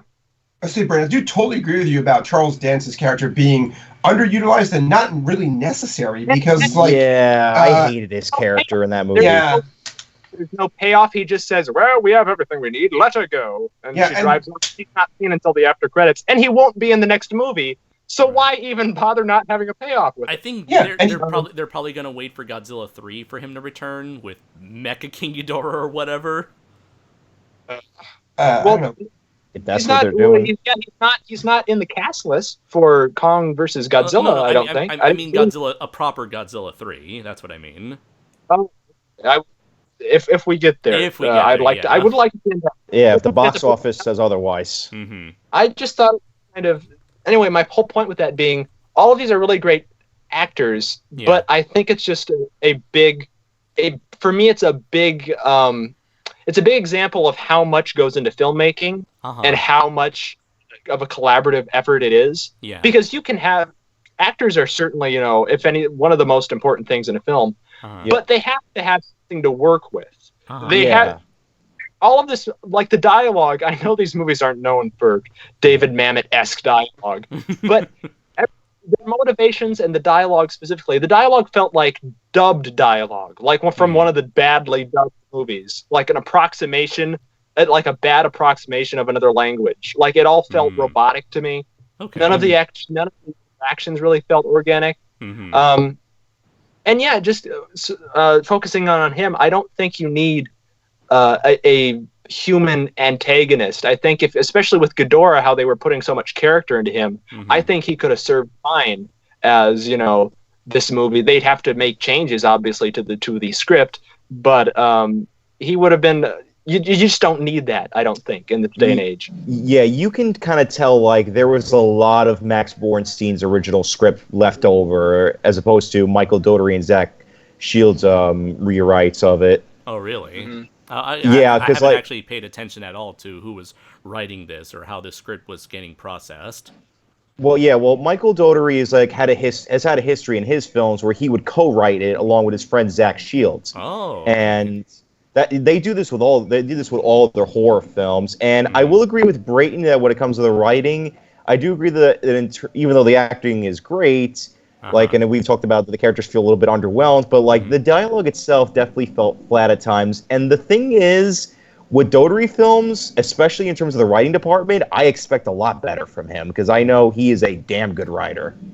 Yeah, and you can say with Bryan Cranston, he didn't have the best dialogue to work with, but I thought his character was really interesting and his motivations were really interesting. The problem was that he was only in. He got the Janet Leigh treatment from Psycho. He was only right. Yeah. With this one, they're all competent, great actors, and they stick around for the whole movie. But the problem is, I just don't think they're given anything. Like I don't think it's like if you were to cast a really terrific actor in a really shoddy high school musical or something. Their character, their motivations, and especially the dialogue. Just adding to that, it needed a second draft. If is what I'm saying, the script that they had needed polished. Yeah. And I was actually curious if Max Bornstein had anything to do with it because, to answer your question, Brayton, he wrote the initial first draft of it. Like he was put on as the first set of writers when I believe Gareth Edwards was still on board. But once they brought in Michael Dougherty on board and along with Zach Shields. They were doing some rewrites on it, and then he was brought in as director. And then, of course, Michael was then promoted to director because in all of their movies, that's always been the case. Yeah, I was going to say real quick, too, as much as I really love this film, I do agree with you guys about the human villains being not only unnecessary, but inept. Like, a 9-year-old is able to take their most important piece of technology and just leave, like, without really any kind of challenge. It's like she had a cough through a sewer or something. She just basically walked out the door.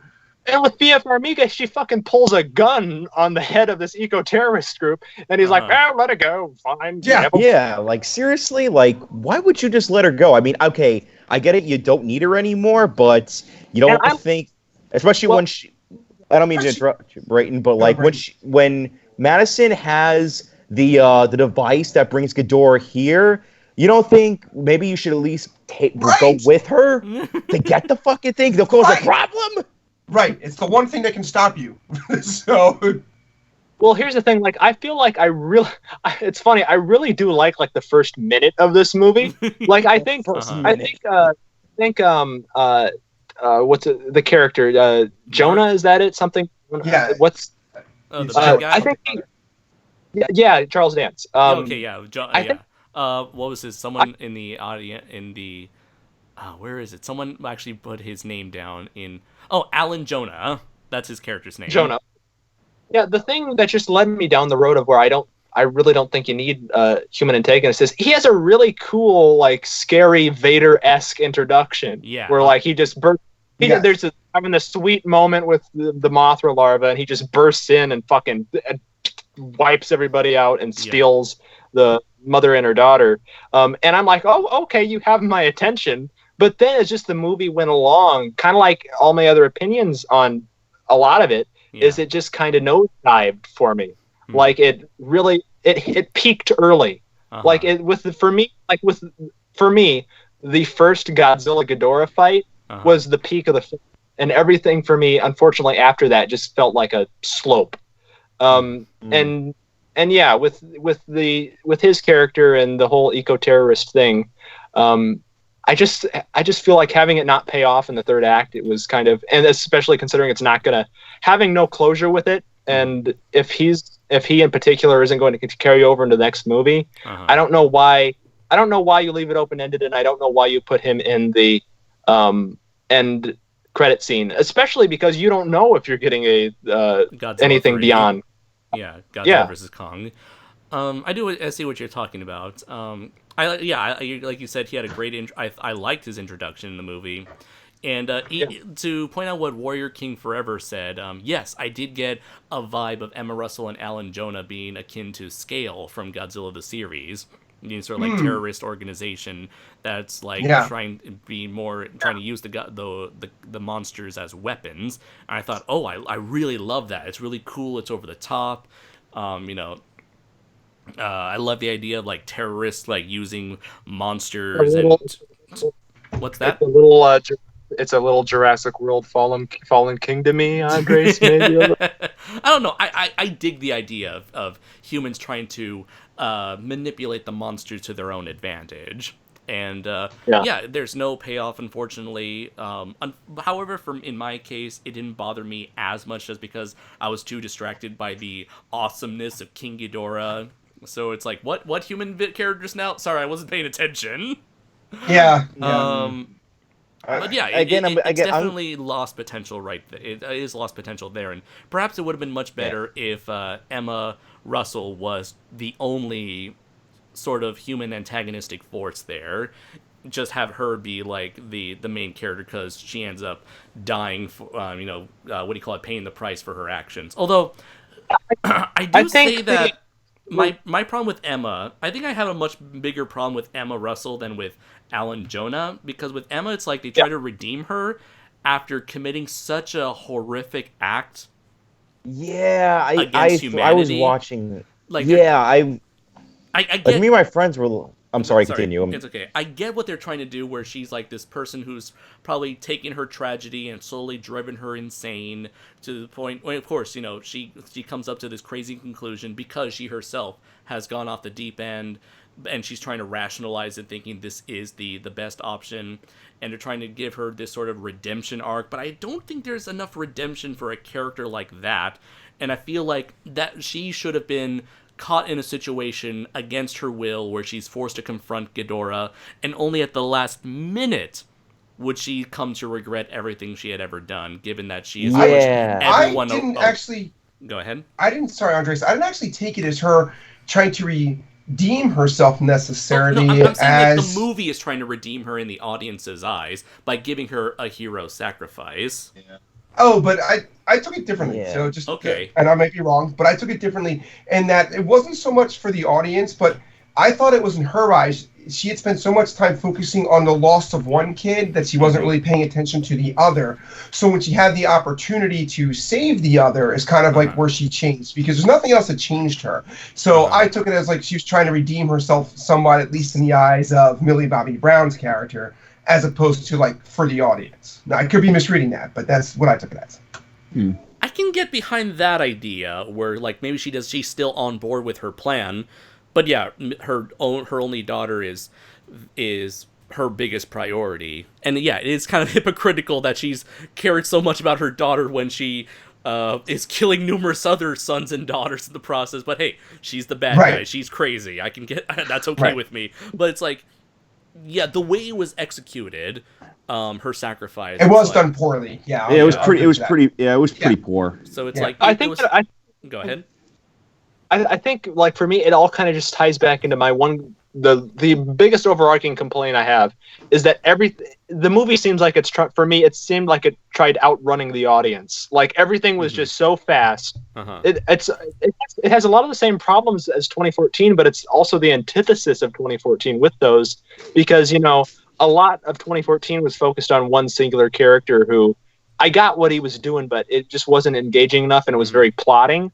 With this movie, it was like breakneck speed. Everything was so introduced very quickly out of nowhere and then thrown away, and there was a lot of lost potential with something that could be an idea all throughout it. And with her, I just think the motivations and the writing is just so scatterbrained, because yeah, you could definitely do something with her being, you know, not necessarily the bad guy or woman or whatever you want to say, or like the big antagonist, but yeah, you could having a character who went through a traumatic, you know, experience at the hand of these kaiju. You know, there was potential for something there, but I think this movie just wanted to cram so much in that it got lost in its own, you know, shit after a while. Maybe another quick perspective. I'm sorry, Andre, so just throws out to Brayton and to Andrew real quick, because given that this had kind of like more of a show of feel to it, and I'm asking this specifically because I have this perspective. Do you think perhaps we're judging this as adults when the film, to some extent, might have been more geared toward kids? I went to a matinee, took my kids. There was a lot of kids there. I'm going to disagree with that, because the main reason why is because, well, given the amount of death in the film, it feels like it's definitely more of a movie catered towards more mature audience, or at least in the realm of teenagers and people of like of college students, like definitely kids of somewhat of our age, more so than. Yeah, like here's the thing. I went my second viewing of the movie. I went to a matinee with. I just went to a matinee with my nephews, and they loved the movie. They loved the movie. But I think we are, but it's almost impossible for us not to. No, I don't disagree with that. Right? Yeah. Yeah, because I even to this day, I love some movies that, you know, said, you know, geared towards kids. Like I love Pixar. Pixar, I still think, is turning out really great stuff. Right. And those movies are really, you know, that's their audience. I honestly just think that I do think kids are really going to like it, because kids don't look at things the way we do now. Like if we're seeing these movies as children, we don't look at a movie like Godzilla versus Space Godzilla the same way we do when we're in our 20s. Right.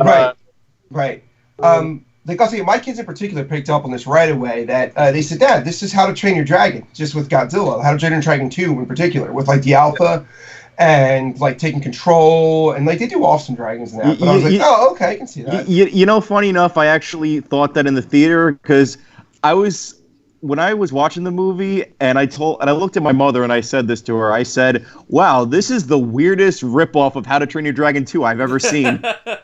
Yeah. Okay. Good. Because the movie did remind me a lot of that film. Yeah. Let's see. You know what's funny? I get the feeling. Sorry, Matt. No, go ahead. Go ahead. I get the feeling that this movie may end up going be remembered in the same vein as like Robot Jocks, where it's like it's a really cool looking movie that everyone who grew up with that movie enjoys. Even though it's not that good of a movie, people will always remember it in a positive light simply for its spectacle. What do you think, Matt? Yeah, I'm old enough to see that in theaters. No, I could definitely agree with that because I'm old enough to have seen that movie in theaters. And at the time, it was like, this is the most coolest thing I've ever seen. But if I go back and watch it now, I'm like, this really sucks. But, like the nostalgia's still there. You never hear anyone say Robot Jock sucks. You're just going to say, No. oh, I remember that movie. That was awesome. Well, Yeah. again, that's going to depend on time, whether or not we may think that way. Because maybe the opposite will happen. Maybe we actually will find it to be a better movie than we actually think years from now. Or maybe it will be worse. We don't know. Like I said, I only saw this movie once so far, and my thoughts are fresh. So who knows if I see it a second time and I think differently. Maybe I'll agree with Patrick and Brayton more, or I'll agree with you and Matt more. Mm-hmm. Now, I'm sorry, continue, Brayton. No, finish your thought, Andrew. I'm sorry. I was about to say, like, I'm basically playing the middleman between all of you guys here. So, so who knows, like, if my opinion will change, like, the next time I see it. Yeah, I think, too, at the end of the day, I don't think a children's film should be an excuse for bad writing, too. So I think when... No, totally fair. Absolutely Totally fair. not. Yeah, look at the Showa Gamera films. That's a perfect example. Or, to back up Brayton's point real quick, like, How to Train Your Dragon 2 is actually kind of a fun movie, I think, even, like, despite the fact it's geared towards children, right? Yeah, I would actually call it a brilliant movie, and that's a family-friendly film. Mm-hmm. I'm sorry, Brayton, go ahead. I didn't mean to cut you off. No, but yeah, I think it's difficult because I don't think, as much as we are young children at heart, it's impossible to look at it, especially with something as close to all of us as Godzilla. Right. It's impossible to look at something, and this goes across all fandoms, really. Star Wars fans especially. Mm-hmm. You can't, no matter how hard you want to recapture nostalgia, you can't look at a Godzilla movie the same way you did when you were 8, and you weren't cynical. You weren't as cynical. You weren't true. Exactly. We saw these movies when we were kids, and seeing a string didn't matter. We weren't paying attention to the strings. We weren't paying attention to the numbers on the back of the suit. We weren't Chris Martinez was. He was the only one who was. Sorry to say that. Damn Chris Martinez. Go ahead. I'm sorry. I hold resentment for him for hugging me at G-Fest. I will never forget anything. Don't worry, this time he'll give you 2 hugs. Wait. Anyway. You resent him for hugging you? He introduced me to Andres. How much do you think I resent him for that? Meanwhile, me and Andres are sitting in the back just watching and laughing at Brayton as he's getting hugged by both Chris and Danny Roth. But Sasquatch. Yeah, the thing I was getting at with that is it's impossible for I think a lot of people to retain the exact kind of childlike whimsy they had when they first saw these movies. So yeah, I think it's inevitable for us to and all this ties back really to having people have different opinions on things and different takeaways from these movies. If it was geared for kids and kids are going to go see this and be entertained, quality be damned, it did its job. Having said that, I think, I don't think it's assholey to point out, No, not at all. No. Not at all. Everything deserves nothing is exempt from criticism. And I'm sorry, I didn't mean to suggest that. I was just no. Yeah. No, I was just I'm just saying I think everything is open to criticism, and everything is especially open to discussion. Yeah, totally. To bring up a very classic quote that is always used in any form of filmmaking. Film is a subjective media. Right. It is something that we all have a different opinion on, and we can find interesting things about it that others don't, or we can agree with them. You never know. That's what art and especially film is. You interpret it for yourself. There is no one objective view of a certain product. Right. Sure, there may be a unanimous view on a movie depending on how strong the writing and special effects are, but even then, some people could view that in a negative light. For some reason, the music in the background is oddly like empowering the speech you just gave. Which Yeah, is it really was. Yeah. which is funny because because in the background is Avengers of Age of Ultron, and I don't exactly like that movie, so it's kind of I don't either. I thought you were going to say it's funny because in the background is like two broke girls or something, which is like completely. like imagine the background. In the background, it's just like Rodan, who's like, no, Ghidorah, who's like, there are no strings on me. 30 years ago, there was found any corpse. Let's see. Oh, and I do want to bring up, like, I do for all the criticisms that Andrew, Brayton have brought up. It's like I do see them, but I feel like like exactly what he mentioned. It's all very subjective. People are going to come away with different experiences, and I do see the criticism. In fact, when I was watching the movie, I was noticing what the critics were criticizing, what the critics and my friends were criticizing throughout my viewing experience. But it's like, as I was acknowledging these flaws, I was thinking to myself, I'm seeing it, but I'm not bothered by them. Yeah, I'm with you, Andrew. It's not that I didn't see them or overlooked them. It didn't bother me. Right. It's so it's just like, it goes to show how it's like, it's due to the subjectivity of film. It all depends on how much does this stuff bother you, or how much does this stuff entices you. Well, right. I don't think it's a stretch to say a lot of these movies are silly, but but what? Presented in a way. I'm sorry. What? No. I have to say, there's a lot of silly elements to these movies, but that's not a knock against it. The fact is, with stuff not bothering you, you can go into a movie where those flaws are apparent, but if you roll with it, it won't. If you're able to keep up with the movie and take it in and roll with the tone that the movie is setting, that doesn't affect your viewing. You guys could go along with the flaws someone like me in a way that someone like me couldn't. So right. It's kind of similar to like Shin Godzilla. Shin Godzilla is perhaps like one of the most subjective movies I've ever come across in my life. Where as soon as I saw this movie in Japanese theater, I was like, people are going to have a lot of reactions to this. Yeah, and of course, when I saw it in the theater, my initial reaction was trash. Trash. As to quote Danny DeVito. Godzilla's like, Shin Godzilla's like, I'm the trash kaiju. I go around and throw trash all over the city. And all over the audience. And then I start spewing garbage from my mouth and tail.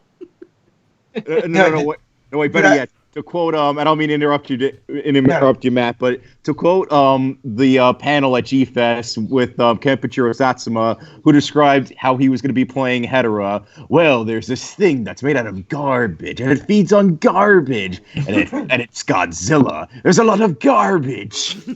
Am I garbage? Now, you know what? When people were talking about like who would voice Godzilla, it's now in my mind, Shin Godzilla is voiced by Danny DeVito.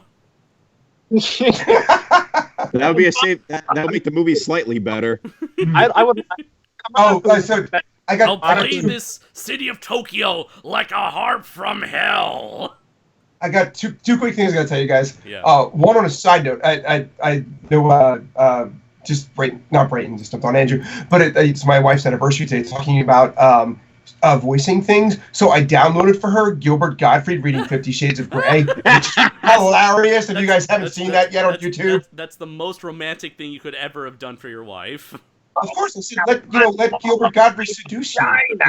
Holy fuck, is this wrong? Check it out on YouTube. It's great. Erotic. He stuck his finger inside me. I was like, oh god. And I'm going to claim your ass. Yeah, and then she went to see Godzilla with me. That's true love. But anyway, I was going to say real quick, and I would agree with Andrew and Brayton on this, Andres. One thing that this movie kind of reminded me a lot of, and I brought it up, was like the pace of Rampage. Yeah. And for me, I can enjoy Rampage, and you and I talked about this in our review, because I'll literally say, I'm going to watch this movie and shut my brain off and just like sit back. But if some people, that doesn't make a movie enjoyable for them. They need more. Right. So I can totally see where you guys are coming from. I feel like Matt and I were like the only people who unironically enjoyed Rampage. Yeah. Well, strangely enough, I would say that with Rampage, I viewed it in under the same criteria as you guys. I just shut my brain off when I'm watching that film, and I had a lot of fun with it. Yeah. But with Godzilla though, I expect a lot more from it, especially one that's trying to be as serious. I think it almost goes beyond that, and like it even gets more specific. Because fucking Final Wars is not a brain teaser. Okay. Oh hell no. I love Final Wars though. I think it's more specific than that almost. It's just like really specific to the movie and how like the movie pulls off the shut your brain off entertainment. You know, that's fair. That's fair criticism. And it all goes back to how easy you as an audience member are able to roll with the punches of whatever it's given you. And not be not be put off by it. Yeah. All right. Did you want to get the super chats on there? Yes. You I've just been waiting for the right opportunity. Earlier, yeah. What I was trying to bring up was, the super chats. Someone actually went out of their way to repeat a super chat with another donation. Thank you very much. You didn't have to do that. I'm sorry. I should have mentioned it before that we would get to those super chats, which is all like just same question. What did you think of the classic Goji roar? It was a bit strange that they used both of them at the same time, but I still love the hell out of it that they did that. I really liked how they mixed it up together. Like, I feel like that in terms of utilizing the classic roar, they did it a lot better than they did in Shin Godzilla, where Shin Godzilla basically copy and pasted the classic roars when they could have easily mixed it or try to do a new one. Similar but here to what, they like, took Anime Godzilla did, where they actually did try to make a remix roar out of the 2000s roar. Yeah, and failed miserably at it, but the roar's okay, I thought. He's okay. And just throwing in with that too, say what you want about the movie and the monster, but I actually have really appreciate Zilla's roar. Like, I like the sound, I like the mixing that they did with that. Yeah, same. Yeah, they took elements of the Showa. They took the Showa roar, but mixed it with there's sort of like a falcon kind of sound in there, and like an elephant. I think it's more creative, and I would have to listen to it again. I don't know if they did any of that with this movie, but I think they integrated it okay enough for me. Like they did. They didn't have to do that. I was perfectly, much like Godzilla's redesign, I was perfectly okay with what they did with his roar and his design in 2014. I would have just gladly accepted that as this is the new American style. But I agree. They did the same thing with Mothra too. Her roar. Yeah, I heard it. I was like, oh my god, they used her roar. Yeah, that was it was heavily altered, but like you can tell that was her roar. Yeah. If anything, it kind of made their roar stick out more because Rodan and Ghidorah didn't get the same treatment. No, they did not. Yeah, Ghidorah's roar was different than we're used to, right? Without that, like. Yeah, but I think that might have been intentional. Yeah. Ghidorah's roar kind of reminded me of one of the Ghidorah roars from the Heisei Mothra series. Yes, I was thinking the same thing. Yes. Yeah. It did. But I do want to say thank you, Bermakian Productions, Toho Society, and scrolling down, and GPN for sending super chats on the same question. Very sorry to keep you guys waiting. Kenny Williams had another super chat. Ebra should be a mantis shrimp just so he could punch the crap out of everything. Ooh, mantis shrimps. Those are badass little fuckers. Yeah, those are. And Ebra being redesigned as one of those, or at least having elements, hell yeah, he would actually have abilities. They punch so hard, they can create bubbles out of pure water, like bubbles out of superheat, like hotter, like as hot as the fucking sun, like as a bomb, to like out of not thin air, out of thin water. Yeah, they could have just thrown the tentacles on his face and made him a new monster instead of Kumonga. That would have been cool. They need a manga or an anime series called One Punch Shrimp. Ooh, I like that. Alec Carrillo just made that exact joke right now on the chat. Yes. Damn it. One Punch! Okay, well, I just want to say to Kenny Williamson, thank you for that, because now you've given me the idea for a new kaiju. And Sean Berry gave super chat with no super chat, all super, no chat, but thank you very much, Sean. We owe Sean some new war reviews soon, Andres. We got to do one for him, right? A what review? Oh, a noir. A noir yes, review. Yes, Yeah. because he's donated a lot of movies for us. Yes. Sorry, just been very busy juggling a bunch of projects and putting a lot of stuff in what do you call it? Putting a lot of stuff in on the back burner or putting more priority on other projects. Speaking of which, I will tell you guys that I will the cover for my upcoming giant robot comic Draco Azul is ready, and at the end of the stream I'll share it with you guys. And it was drawn sweet. by none other than Jeff Zornow.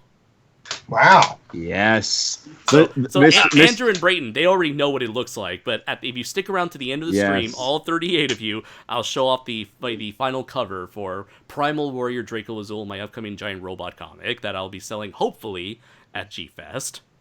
And in case you're wondering, yes, we did have to tape Zornow to the couch and forced him to make the cover for Andres. And he got paid in DVDs of Godzilla vs. Gigan. Just DVDs of Godzilla versus Gigan and just like a tube of cocaine running it Zornow! at all times.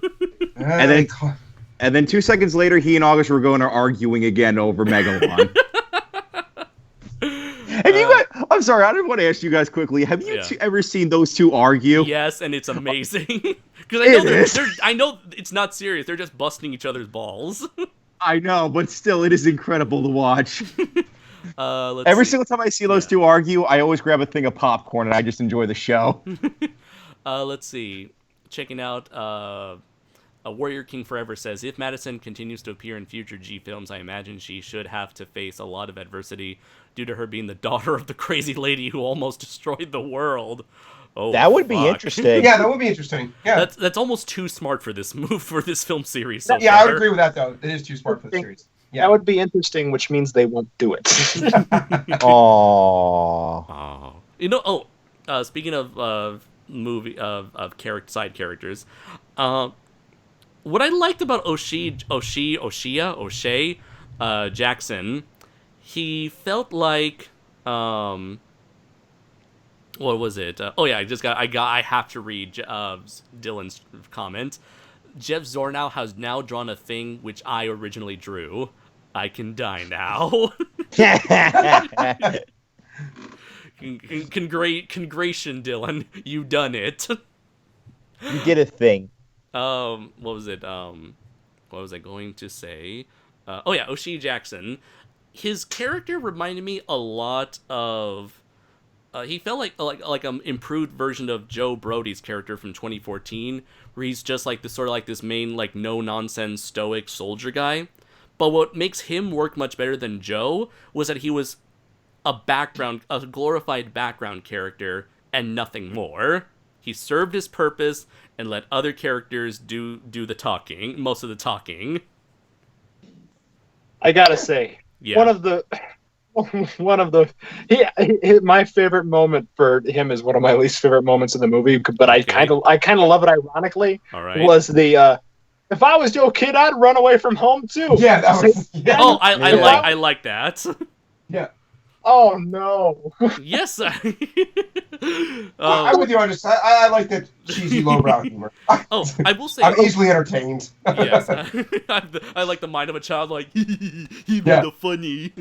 Yeah. I will say, the one character I did not like, whose comedy did not work for me at all, was there were two comic relief guys. The one with the white hair, gray hair. Oh, the dude from like the West Wing. I can't remember his name. I was fine with him. The other guy, Coleman, that was his name, Coleman. I did not like him at all, and I thought his sort of like a quirky humor was sort of like a bad attempt at trying to ape Agent Coulson from the MCU. It was just like I got like a huge like MCU vibe, like wannabe MCU vibe from Coleman. That it's like this guy is just not funny. Like he's trying to have a one-liner or something. Luckily, it never goes as bad as, well, that's some urban renewal project right there. It's not that bad, but it's not. But the thing is, like, the shit from that one character said from Godzilla 85, at least that's sort of memorable in the bad way. Him was just like, I got no reaction from him. I got more of a reaction from the other guy, from the West Wing actor, than I got from Yeah. Coleman. Some of the lines, like, I'll tell you, some of the lines, like, oh, God, what's Tiny's down or whatever, or what about Larry, Curly, and Moser? I like some that. of those things. Yeah. I got a little Thunder Lizards down from '85 flashbacks from that, but yeah, I do agree that the I don't know the actor's name, but yeah, white, gray hair, black glasses guy. Yeah. I think the dialogue's equally as sort of not great, but I think the actor pulls it off a lot better. Yeah. I just like his sort of like snarky, I don't give a fuck sort of. Yeah. He kind of reminded me of like the people I hang out with all the time. Yeah. Yeah, it's you know, he has that irreverent lean to him that I was fine with that. But yeah, the guy who's kind of third banana to Serizawa is not my. No, he's not. No, I have to agree. I really do not like his character. Yeah, he was totally forgettable. I agree. It's sort of like they needed to have an exposition guy, but it's like you already got like, you know what, the Chinese actress, the Chinese girl, she, I think Dr. Chen, I think she should have served that purpose more than him. Like, he was completely unnecessary. I'm sure people could say that a lot of the characters were unnecessary, but I think that Chen could have easily served that purpose instead of being haphazardly introduced the way she was. When essentially I thought she was going to basically be the Mickey Sagusa of this movie, or at least like the new the new Serizawa, because apparently she's a third generation monarch agent. Yeah. Okay. Yeah. And I mean, I liked her character. I liked her her being a third generation. I thought that was a pretty interesting character. Yeah. It's just I wish again they didn't really. Yeah. That's the problem. That's the problem. They didn't really go anywhere. Was she supposed to be like from a family of twins? Yeah, like, I noticed that. Yes. Yeah, was that like a nod to the Mothra twins? Yes, that was. I think that was a reference to the Shobi Jin. Although I wonder, why did they make her Chinese? But it's like, obviously, you know, the Chinese demographic. Well, Mothra's in China in this one, right? That is true, yeah. But then, like, China. China.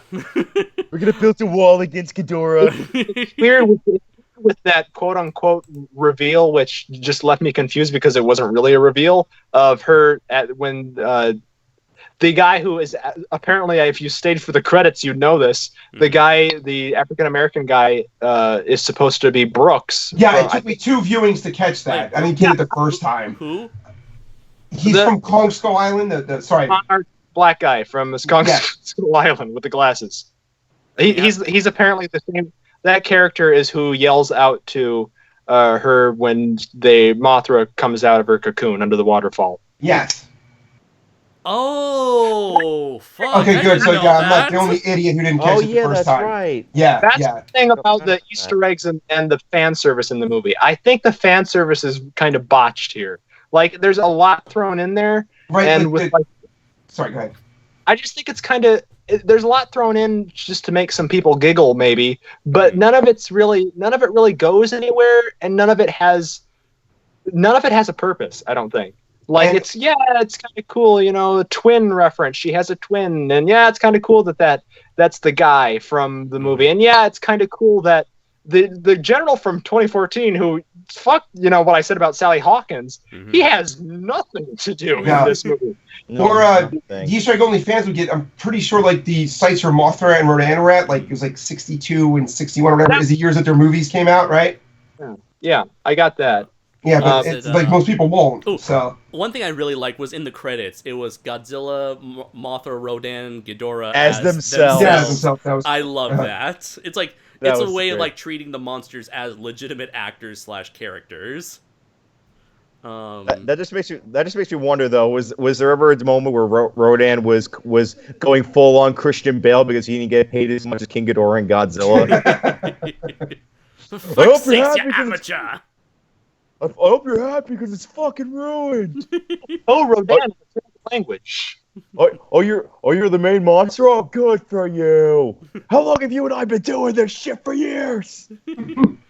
I'll watch you off the fucking set, mate. What was it? GPN asked KaijuNoir, do you think this was the best Ghidorah, both design-wise and origin-wise? Origin-wise, it's pretty much the same as the Showa. It's a space alien, which I really dug. Design-wise, I love it tremendously. But let's see, design-wise, I don't know, man, because I really like the Chinese, like the sort of like Asian Chinese dragon-esque approach with the with Grand King Ghidorah. Grand King Ghidorah is still up there. Well, to be fair, he was a space alien too. Yeah. So yeah, I would say Grand King Ghidorah and Legendary Ghidorah, they're both high up for me.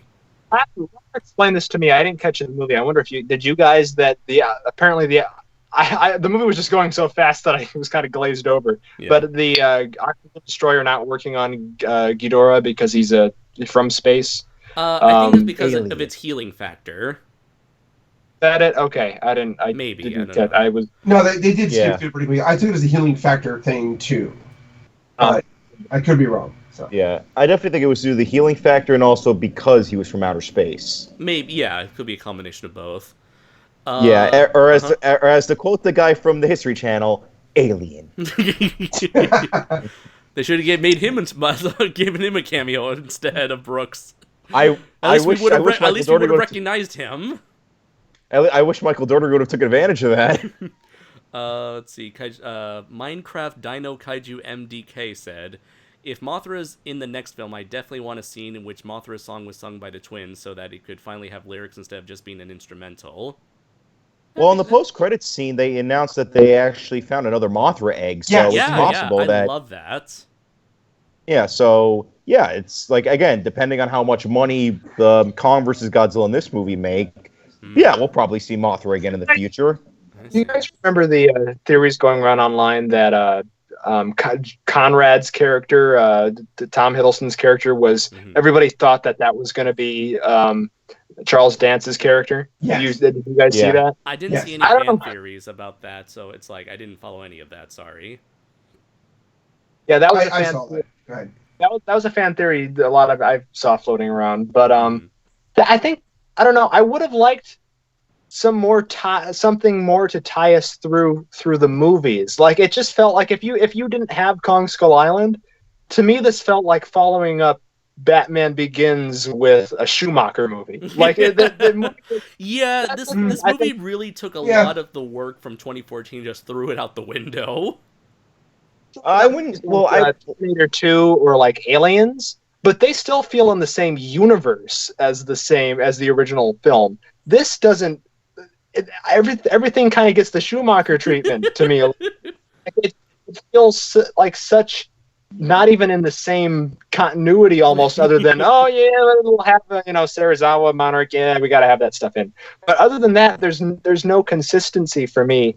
It doesn't. I'm not saying it has to be completely realistic, because I'm not a fan of those kind of fantasy monster movie. That's not what I like in my kaiju. You need believability. Yeah, even with different consistency. What was that, Matt? I was saying, I think he's right about that, because even though, like, at first I was thinking maybe it's because of different directors, but Marvel manages to pull it off with multiple directors and keep their universe solid. I will argue that, but that's a story for a different day. Well, maybe more connected than this feels. Is that maybe a better terminology? Better. Okay. I believe, for as lacking as it may be, and I don't really care for it, I believe that Age of Ultron exists in the same universe as Captain America Civil War and, Infinity stuff. I believe that those are in the same continuity. With this one, you almost didn't need to see 2014, but, like, I wouldn't say that as a positive. Like, these are... I gotta read Dylan's comments. If you're gonna compare this movie to Batman Forever, you're only gonna make me like it more. Same with Bill. Bill likes Batman Forever. I like Batman Forever just fine.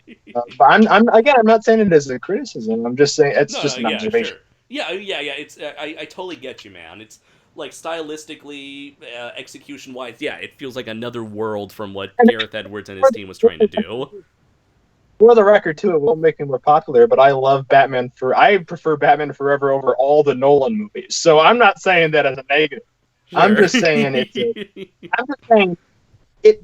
There's nothing outside of having a few characters in this movie and Monarch being an arcing thing.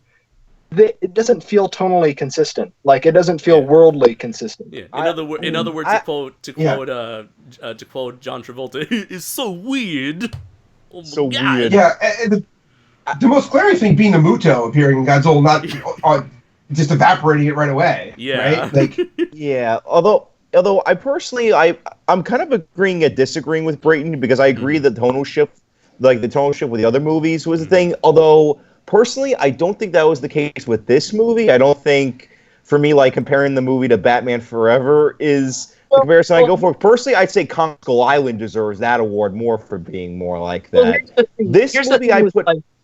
No, go ahead. I'm sorry. I'm sorry to keep interrupting. I was about to say, like, if anything, the movie I would compare this movie to and comparing this movie to would actually be Batman Returns because they made a lot of strange decisions, but it still tried to keep the tone and action of the first film.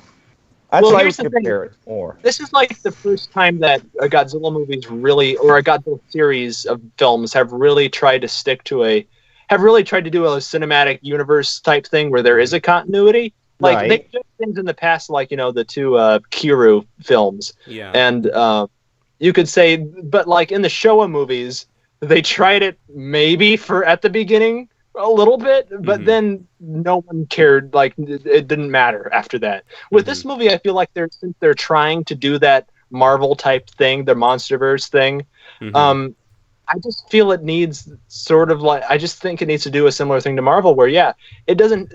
I think that it's important for every director and writer to put their own stamp on a movie. But there's putting your own stamp on a movie, and then there's just saying, fuck that shit, and just doing whatever you want. No, I agree to that. And let's also bear in mind that Legendary and Warner Brothers, they're a lot more loose when it comes to how Godzilla is being handled than, say, how Marvel is when it comes to the Marvel film, than the MCU is, because Disney is basically, as Patrick and Andres brought it up in their retrospective of the Heisei Godzilla, is, as Marvel would put it, don't fuck it up. Make sure it's as consistent as possible. Whereas with Legendary, they're like, do what you want. It's possible that the MonsterVerse is of little priority to Warner Brothers at the moment, with them. Even though that's their most successful franchise so far, considering how badly their superhero films have been. That's the ironic part. The one that they don't care about is the one they're treating the MonsterVerse right now the same way they're treating while they're treating the exactly the same way they're treating the DC EU right now, where it's just fuck it. The difference is, though, is that this so far has been better than those films. And let's see here. We had another question saying, do you think this was the perfect blend of Eastern and Western dragons for Ghidorah? I'd say so. Ooh. yeah, I think so. I would say so. Same here. I would agree to that. He's very I like that they've had that nice balance between having a Japanese dragon style as well as a European style, which I was very unsure if how they were going to do that with Ghidorah, but design likewise as well as even origin likewise, I thought they did that pretty well. And I like the conversation that two of the characters had, the not so funny comic relief character and Dr. Chen, where it's comparing their cultures' different interpretations of dragons. Ghidorah representing the evil Western style dragon, and Godzilla representing the more regal, more peaceful, not peaceful, but the more like a less destructive, more peace keeping style of Eastern dragon. I also like the overt. I also like the overt attempts to tie Ghidorah to the Hydra from mythology. I thought was pretty cool, but I'm a big mythology fan. Actually, speaking of which, I actually wanted to bring that up because you mentioned that, Matt. But honestly, the number one thing that I actually really love with the movie is I loved how deep they went into Godzilla and King Ghidorah's backstory. Especially given the inclusion of Godzilla's home, he was worshipped as a god. What is essentially Atlantis or Mu or whatever. Yeah.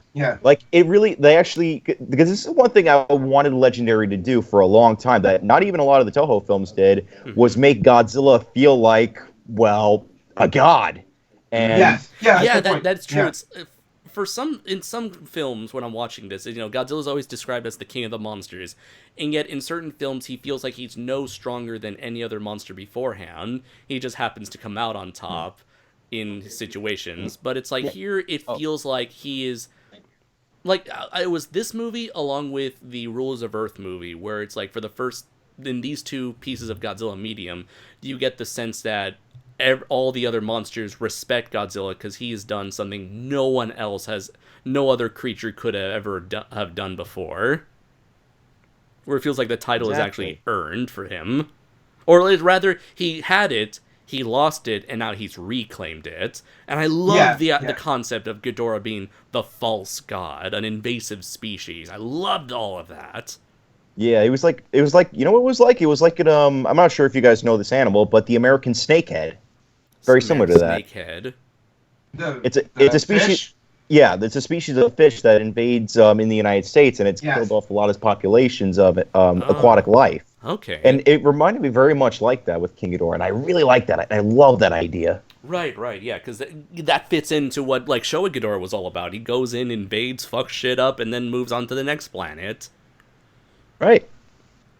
Yeah, and like with the stinger at the end, I can only imagine what they're gonna do with Ghidorah. Either they're gonna use his DNA to make a new monster, or, as I mentioned before, make Mecha King Ghidorah. And it was funny enough. I think that would be a mistake in the series, man. The Mecha King Ghidorah. Really? Okay, so you're not in support of Mecha King Ghidorah?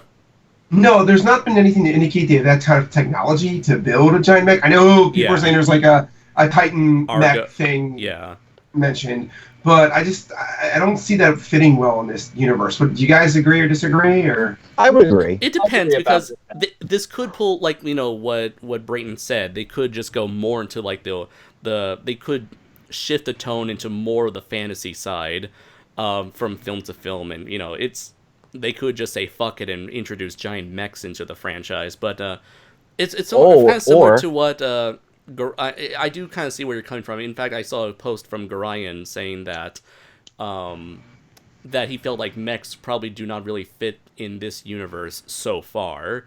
And yeah, I kind of see what you're seeing there. But it's like, given how different this movie feels to 2014, I feel like they could definitely just say fuck it, raise their hands in the air and say fuck it, and do whatever the hell they want for the next movie. Who knows? Maybe Kong and Godzilla could be fighting an army of Mecha Godzillas, like in the IDW comic. Yeah. Or actually, I got another idea. What if they go the biological route and in being they try to recreate King Ghidorah, and what if that ends up leading to Legendary's Biollante? Because Michael Dougherty wants to make is interested in making a Biollante movie. So what if instead of using Godzilla cells, they use Ghidorah's? I think they're probably more likely to use an original monster, not buy anymore. Yeah. But I do think that's just gonna. Do we want to start talking about what we're going to think happened in Kong versus Godzilla? Because I have this whole can I just say something Sure. That worries me about the end credit scene? First off, the end credit scene was the same as the rest of the. Everybody told me to stay after the credits, but I really just felt, in reaction to it, I felt weirded and confused and underwhelmed a little bit because I don't know how it leads into the next one, and if it does, I'm worried because Charles Dance, here's in the after credit sequence. He's not in the next movie, and if they go the Mecha Ghidorah route, I'm worried it's just going to be like every other dumbass crossover thing. When, like we fear, Kong and Godzilla are going to fight, and then fucking Mecha Ghidorah comes and we got to team up. I made my peace with that. I know they're going to team up at the end, like any other generic team up crossover. Somebody mentioned, I don't know if they were joking or being just dumb earlier, when they said, so Brayton went into the movie wanting to hate it. Obviously, no, and that's a stupid thing to say. If you're being serious, I'm going to take it at face value and hope that you were just saying that as a joke. Anyway, point being, I'm going to go in and hate that if that's the route. That is just so cheap. It's so cheap of a tactic. Just remember that the Godzilla vs. Kong is going to be written by Terry Rossio, and we all know what he's like as a writer, so you can take it or leave it there. And let's also remember that it's also being directed by Adam Wingard, and we all know how well he did with Death Note. Although I was reading today that Michael Dougherty's got a big hand in writing Godzilla vs. Kong, apparently. Unlike this movie. But like remember, like even then, like the script wasn't the best, and he co-wrote along with Max Shields, and we don't know how much of Max Bornstein's original idea was in it.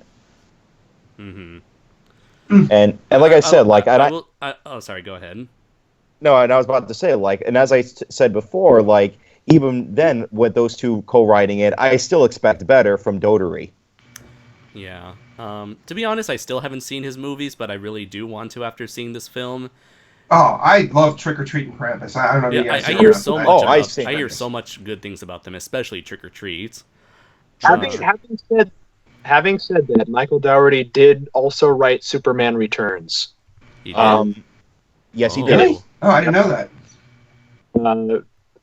Let's so hope his track record is he claimed, but I did like Krampus a lot. Let's hope to God he learned from his mistakes.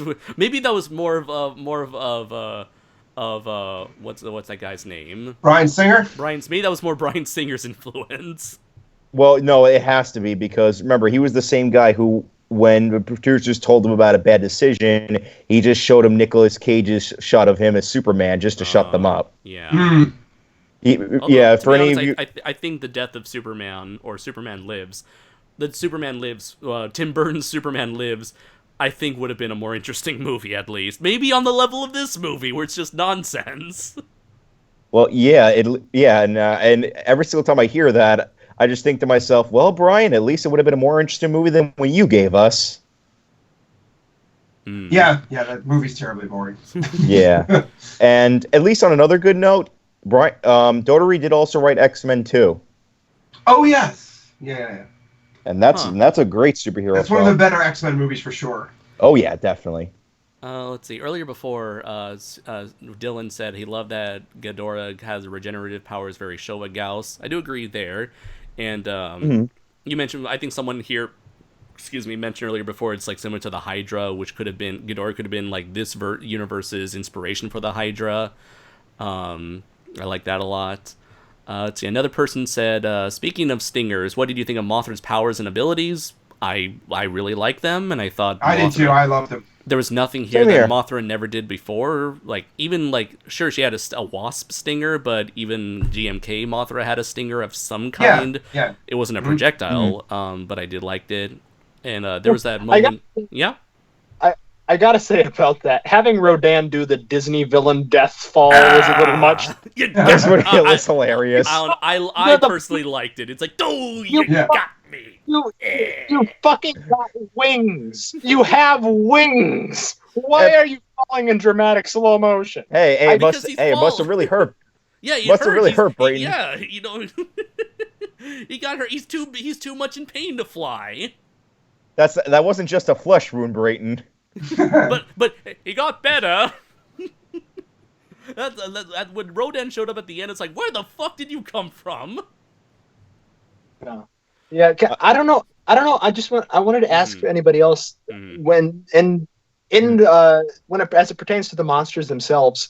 It may have just been me who felt this. Did you guys feel that the scale really dropped off as the movie progressed too? Like the monster action, and I think it might have to do with the cinematography. The cinematography of the monster fighting in this movie really stuck out to me in an odd kind of, because I gotta agree with that. Like a lot of the close-up shots did not look good. A lot of the close-up shots and a lot of the Michael Bay, J.J. Abrams thing of having the camera shake and then zooming in, like doing the snap zoom. Oh, yeah, like a news camera on a newscopter. Yeah. Okay. Well, yeah, they did that. I counted. They did that about 8 or 9 times in the movie. And it was all. It just kind of stuck out and took me out whenever they do that. And a lot of the weird. It's odd. It's like the fight in Mothra versus Godzilla where it's all the close-ups and such. Well, it's like that, but I don't know. It's Gareth filmed the movie, and I don't want to compare them, too much because they are very different movies, but they do take place in the same universe, so I think it's fair to compare. Yeah, it's fair. Gareth filmed the monster action in that movie a lot like the earlier Showa films. Or I can't. Could you really call it filming it because it's all CG? I don't know what you would call it. The cinematography for the battles were a lot. There's technically a digital camera within this digital world, I suppose. So he filmed the fight in that particularly a lot like the earlier Showa films, where I feel like this was kind of filmed like Godzilla versus Mechagodzilla a little bit, or like one of the 70s Godzilla films where it was just kind of all over the place. The camera was there was no mind really to that sort of thought where, oh, we're going to put the camera only where a perspective would be, like from a rooftop or, ground level. And yeah, that's a thing where I don't know, it just kind of took me out. The scale wasn't there for me near the end. As I said earlier, the Ghidorah fight, the first Ghidorah fight in the Antarctic, I think that was done okay, but I just think in the end battle specifically, so much was going on, and the camera was, sort of everywhere, like in Godzilla's face, on top of Rodan and Mothra as he has her pinned down there, just kind of everywhere, that it was hard for me to focus, I guess. Yeah, well, actually, I'm going to actually defend you on one other thing, because there is one other problem that I had with the fights, too. And actually, one of the other biggest problems I had with the movie, and that is the editing. Because the editing was... Yeah. It wasn't exactly the best. I mean, granted, I think it was better than Kong Skull Island's editing, but even then, like, there were plenty of moments which I was basically scratching my head, and especially in the fights. It's weird. It feels like, to me, it felt like a movie. I'm sure everything that's in the movie was there in the script, unless something comes out otherwise. But it felt to me like a movie that was 4 hours long, and they had to take this as, like, they didn't take scissors to it. Yeah, that's what I'm thinking too. I'm thinking this must have been a much longer movie, but they had to cut it in several areas. Yeah, and if Legendary's track record shows anything, we're probably never going to see the longer version if it's out there. Yeah, I mean, look what happened with Gareth Edwards' version. Apparently, that was 4 hours long originally. Yeah, but yeah, the editing just felt, I don't know, the editing just felt too modern blockbuster Justice League-y for me. Like, it was really choppy. I don't know. That's my take on it. Sorry. That's okay. No. Yeah. Personally, I didn't have that problem with the scaling. I did notice the cinematography, but I felt like the cinematography here followed more Godzilla 2014 than Kong Skull Island. I think with Kong Skull Island, you did have the camera more. You had a lot more. I feel like you had a lot more wide shots in Kong Skull Island, to where you see definitely. everything get, to see Kong and fighting off the skull crawlers. Meanwhile, here it's more like from the human's perspective, so everything's like zoomed in, low angles. Occasionally there's a wide shot of Godzilla throwing Ghidorah into a building, but then it would then cut back to the humans. Like, every so often, it did the same thing that 2014 did, where it, during the climax, where it always cuts back and forth between what the humans are doing, getting out of the way of the monsters' fights, and then switching back to the monsters. I know some people, like James Rolfe, had this issue where he wished that it was like all the fights were completely uninterrupted and it was all wide shots instead of close-up zoom-ins. Here's the thing with the back and forth. Like, I've seen that a lot too in reviews, people complaining, "Oh, show the full fights." Yeah. They did the same thing in the old movies. Like, you think of some of the... They would do the difference being, I thought the characters in the older movies were more interesting, so I didn't mind as much. Okay. But yeah, they would do that where, again, using Mechagodzilla because it's my favorite thing on Earth. They cut, that's an amazing fight, but yeah, they still cut back and forth between, the aliens and the professor and everything, and that whole scene. So that doesn't bother me. It's just, I think it just goes back to the editing and the pace of it. It feels it feels too erratic. It could also go... Sorry, go ahead. Oh, yeah, I was done. Yeah, too erratic and not as deliberate as something that, what Gareth did. Okay. For me, I feel like another problem that fans had, this didn't bother me at all, really, was... It was one of those movies that followed the similar style of Pacific Rim 1, and where everything is obscured, everything is dark, nothing takes place in the bright daylight, like Skull Island. Personally, I would like to have a fight that I can see clearly in the day, like the Showa movies, or Skull Island, for a modern... Or, I guess, yeah, I did like how the fight was done in Pacific Rim Uprising. As much as I hate that movie, I do admit the fights did look cool, and you can see everything. As needlessly destructive as the Jaegers were. But Yeah, people complain it's in the rain, it's in the dark, there's a color filter in every scene. Personally, I didn't mind any of that, and the fact that it's all blue really was to my liking, because if you know me, if you know my creation, I love the color blue a lot. No, you don't say. Well, And so do I, so. I like rain. I love rain. I think it's a beautiful visual element that adds a lot of dramatic weight to any scene, be it like in a film noir or in a superhero action movie or a giant monster movie. Like that's why I had zero problem at all with dark, rainy environments, be it Pacific Rim or this movie. So it's like, again, this was one of those moments where as I was watching this, I was seeing like the fights cut back and forth to the humans and monsters, the monsters not being completely in wide shots, the blue, rainy, dark environments. I was seeing all of this, and I was like, I can tell that people are gonna have a problem with this, but so far that's not what I'm so far I'm digging this. No, I dug it, and I took it, Andres, that they're purposely putting Godzilla in dark and Kong in light to make a difference between the two going forward. That's probably an interesting thing, like a visual distinction between the two. Like Ultraman and Mirror Man, strangely enough. Right.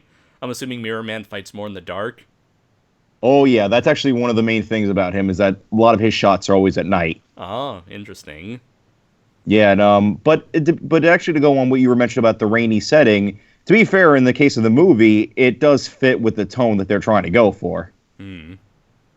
And I do like the idea of Ghidorah like creating this like cloud lightning storm around him. It's a new power he's never had before, but I think it fits with him having all this, like, you know, whether you want to call it like lightning or electricity or gravity bolts, whatever, the gravity beams, whatever that is.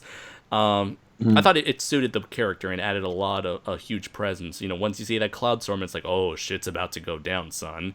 And it's, you know, taking the idea of these monsters being forces of nature and turning them into literal forces of nature. I dug the idea. Brayton, is that what's going on with all the flooding by you? Is Geeter just kind of hanging out there and you didn't notice it yet? Man, it all makes sense now. It all makes sense. I don't know what he's going to destroy here. We don't. Do you have any baseball stadiums? Because if so, stay away from them. Yeah, we do actually, right by the river. Oh. I guess that's it.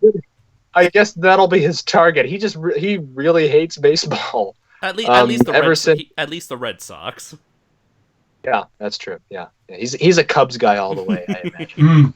maybe he was upset that he he didn't win. He was upset that they didn't win in 2015.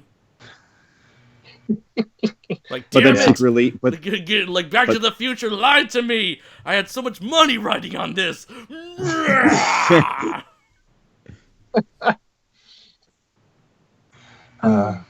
maybe there. Go ahead, Brayton. Sorry. I was about to say maybe it's because he was upset because they didn't screen Jaws 19 for the theaters. I wanted new Jaws, damn it! I bought a ticket. No, three of us bought a ticket. We expected Jaws 19 in the baseball stadium. Where is it? That's why he texted Madison that's why he texted Madison at the end, is that he was asking for his ticket for Jaws 19. He's like, I want a refund. Which by the way, I don't mean to interrupt, but we gotta mention one other thing. I love the personality of the three Ghidorah heads in the movie. Me too. Very, very subtle usage of them. Like, one of my favorite scenes is when Mothra uses her webs to web up the left and right head, and the middle head is basically knocking at them like, "All right, you idiots, get up, get out of that." And I love how, like, whenever they're posing or being posing, the left head, the stupid one, that's always like leaning lower than the other two heads. So you know there's obviously a ranking right there. It's middle, right head, left head. Yeah, and the left head is like, I love that scene where he's licking off the ground, and then the middle head, and he's basically like, get off that. Yeah, like the left head is not so much stupid. It's more like it's just very curious, or it's like easily distracted by other things, while the center head just has to constantly get its attention, while the right head, meanwhile, is always focused and very aggressive. Let's see. There's a lot of tagged questions here. Let's see. If and when Ghidorah returns, which variant of him would you prefer to see? Mecha King Ghidorah, Death Ghidorah, or something totally new? Not Kaiser. I'm gonna say not Kaiser. I hate that version. He owes me money. No one wants to see that version ever come back. Yeah. Nor Maybe anime Cosmic Ghidorah. No. No. Thank you. It's a big no. You know what? I wouldn't mind a clone version of Ghidorah. Yeah. You know what? I might be interested in seeing if perhaps maybe if they wanted to play around with the mythology they were trying to go for with Ghidorah, maybe this ends up being like an actual Earth Ghidorah. Maybe it's like something akin to GMK's Ghidorah, except less magical. But still related to the legendary Ghidorah? Well, basically, like, it was like the real legendary Earth Ghidorah, not the one that came from outer space. I would say if like there's going to come back, I'd like to see it more like in Orochi and really play into mythology more and switch it up. Yeah, that's what I'm thinking. That's what I would like to see. That's technically a Toho monster, and you don't have to pay them because that's a royalty-free. That's a public domain character. Yeah. But the question is, though, would you like to be reminded of Orochi the Eight-Headed Dragon? The monster, yes. The movie, no. Yeah, that's what I'm saying. You might remind us of the movie. I'm in the camp of. Can we not have Ghidorah come back? I agree with that, though. No, I agree with that too. I'm just saying if they try to go for that theory. They're most likely going to pull a Doomsday and just have one character's blood be used to create DNA to create a completely different character. Here's the thing, I view Ghidorah as a lot like the Joker. Godzilla's got a Spider-Man, Batman level rogues gallery. Like, if you want to draw from, he does. I love Ghidorah as much as the next guy, but something else. I agree with Brayton. Let's see. And Shoma says, "How you doing?" No, that's me. I need to play cynic and state that most Hollywood films use extreme weather and darkness to cover up CGI effects defaults and save more money in turn. And by money, I mean profit. See Godzilla 98. I've never heard Dirty McCruption sound so articulate. And he does have a point. Yeah. Because remember, how many raining shots were in 98? Yeah. Let's see, other questions? Guys, I'm sorry, I'm old. I'm going to have to tag out soon. I'm starting to fade here. It's almost 2:30, whatever, where That's I am. Right. So, thank you guys. I really enjoyed talking with all of you, so thank you for inviting me on today. Mm-hmm. Yeah, and Matt, when you get the chance, I would definitely like to meet up, talk with you, like, pretty soon if we can. Yeah, sure. Especially to talk about a certain project. Before you leave, Matt, I do want to share with you the cover, since you're not going to be here for me to show off to the audience. All right. Okay. So I'm just taking the cover here. That it's going here. Where is it? Checking through my files. Let me just go. Okay, not on my phone, but I'll check here. Send it to you via desktop. And there you go. You can see it right now, hopefully. So I'll have your reaction be a preview. Really good. Yeah, I really like that. Very cool. I love the scarf, the way it's been around. Nice. Okay. Thank you very much. Super pleased. Yeah. Hey, guys, thank you so much. I really enjoyed this, and I hope that people can see that it's cool if we have different opinions. We can still be friends and talk about it. Absolutely, there's no need to... there's no need to be... for this conversation to turn into "you're wrong." No, you're wrong. You're wrong. Your face is wrong. Right. Yeah, it's like, you can easily... Sure, it's like, we're not going to change each other's opinions, but at the very least, it's very interesting to see, to compare and contrast opinions and understand where the other person is coming from. Yeah, no, I totally agree. Like, I would rather not be in an echo chamber where it's just like, two of us like it and we go back and forth without, or vice versa, if two of us hated it. It's much better to have this kind of diversity, I think. So. Yeah. Plus, some of us may have the ability to change other one's mind, or at least make them see the movie. Yeah, absolutely. Like, when I saw 2014, I dug the hell out of it as much as I did now. So nowadays, I think 2014 is still a good movie. but I do acknowledge its flaws, and I don't like it as much as I did back then. It's just like the novelty of a new Godzilla movie in 10 years that clouded my judgment, or that's just the state of mind I was in. So yeah, who knows how I feel about this. I definitely hated Final Wars at first, but after talking to different fans and looking at it differently, I really enjoy it now. Yeah, so, like I'll bring up 2 examples before you go, Matt. Yeah. One of them being the Japanese version of King Kong versus Godzilla, because when I first saw that movie, I did not really like it because I felt the comedy of it didn't really work for the idea of doing a crossover King Kong versus Godzilla. But once I started getting to know the context that Steve Reifel, August Vergone, and Ed Godziszewski brought up, I was really appreciated the movie more and more and more over time, and I think of it as a very good allegory for commercial satire.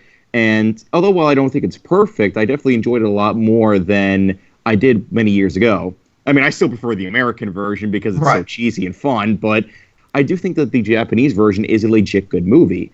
And another one, which funny enough, Andres and Patrick were poking fun at me a little bit in their Heisei Godzilla video, but Megaguirus.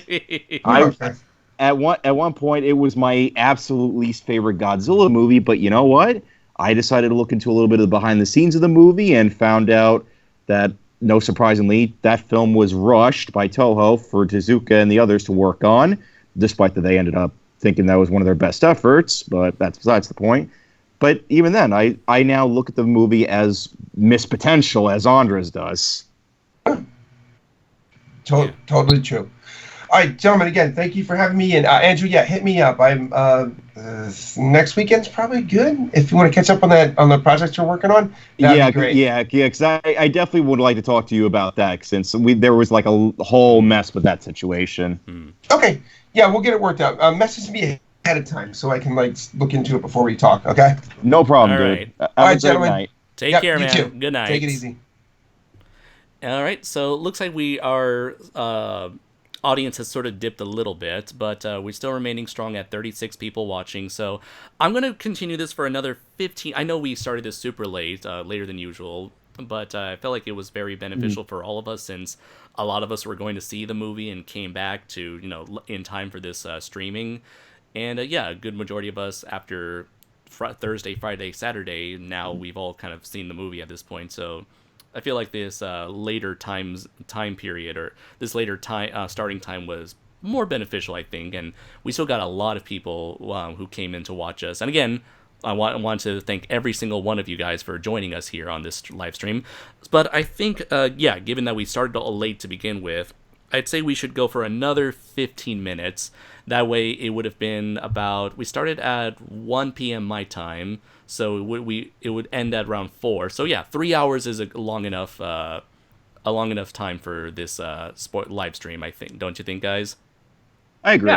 Yeah. Okay. Especially since it's almost 3 o'clock in the morning where I am. Right. So let's just go through. Yeah. I was about to say, and I feel kind of bad because my 2 friends are sleeping in my room right now in Atlantic City, so I'm probably interrupting their sleep. Okay, so let's just. Would you guys be okay? We just spent the rest of our time just reading questions from the chat. Sure. I mean, unless you want to just get into overall thoughts, and then just go through the rest of the questions. Sure. I'll just read the last 2 questions we have here. What monsters do you want in the MonsterVerse? All of them. And what designs would you change? Would you put for them? None of them. KaijuNoir, yeah, go. Should we answer these questions too? Just get them out of the way. Yeah, sure. Okay, so what monsters do I want in the MonsterVerse? Maybe Orga. That'd be nice. Megaguirus. Well, if they get it right, perhaps. What design would you change to put in for them? Maybe make Orga look a little bit more Godzilla-like if they wanted to go the mutant route. Mm-hmm. And for Megaguirus, make her look more like a dragonfly. Okay. And Brayton?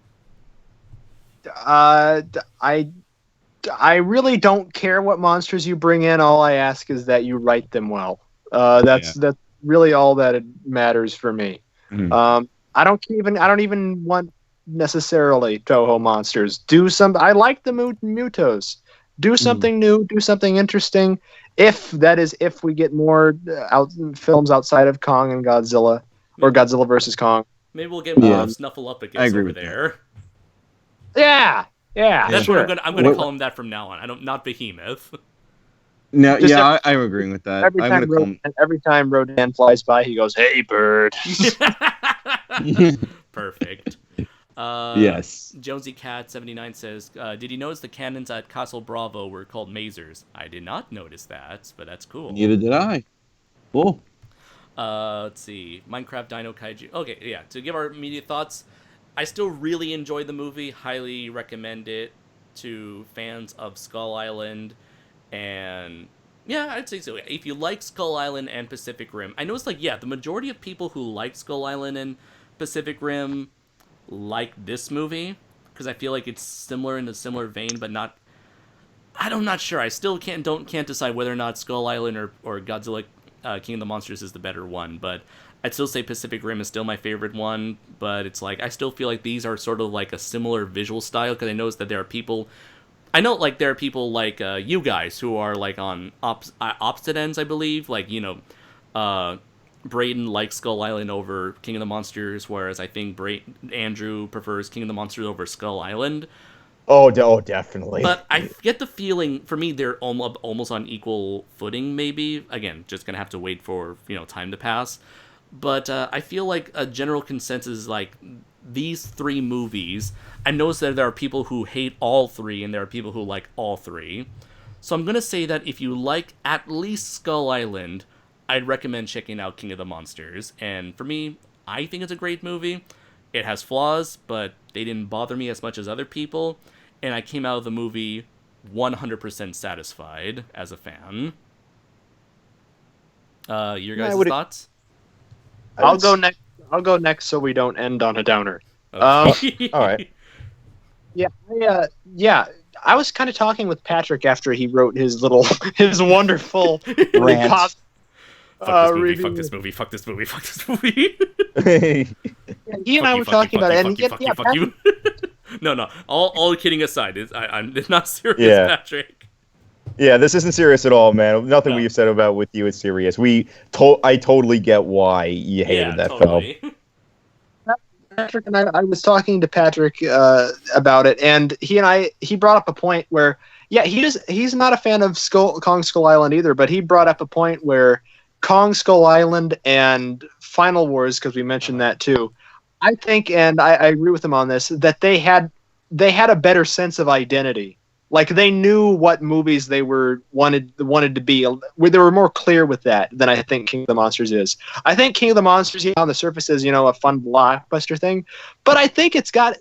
To me, I think the thing that brings it down on the fun factor is that it has that somber, apocalypse tone that all of these blockbusters have these days, of being the infection, and we have to exterminate humanity to continue with the world, have to have the earth prosper.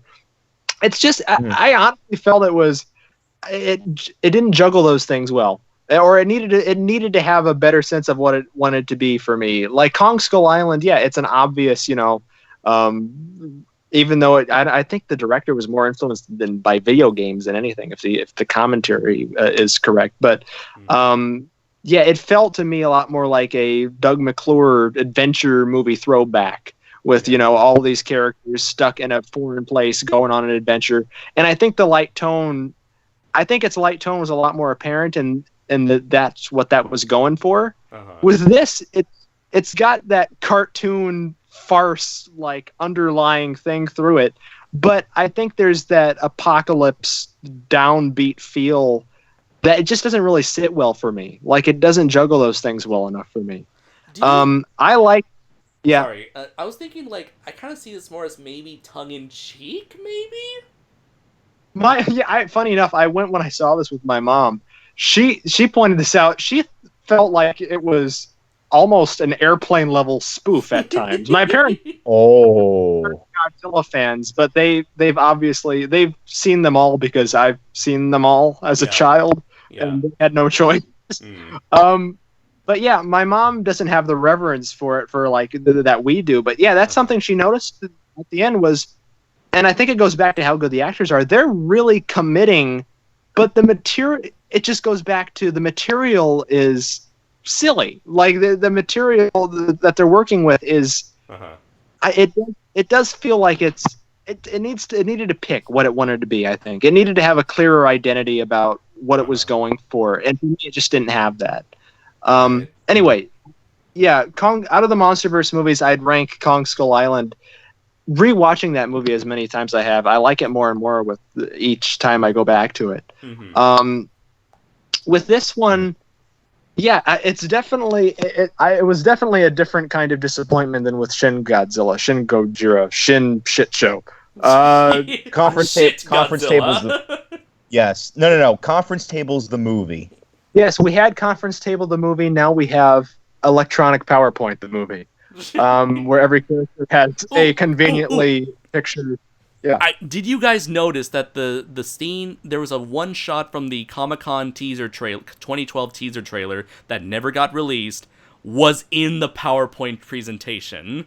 Yeah, that was so weird. There was a lot of weird reused stuff. That in particular stood out for me. Yeah, and they also threw in stock footage from Godzilla 2014 and Kong Skull Island. I was like, who was there in the 70s getting that HD footage? Yeah, seriously, what the hell was that about? That confused the hell out of me, but I guess it was just there just to throw in Kong for the sake of it.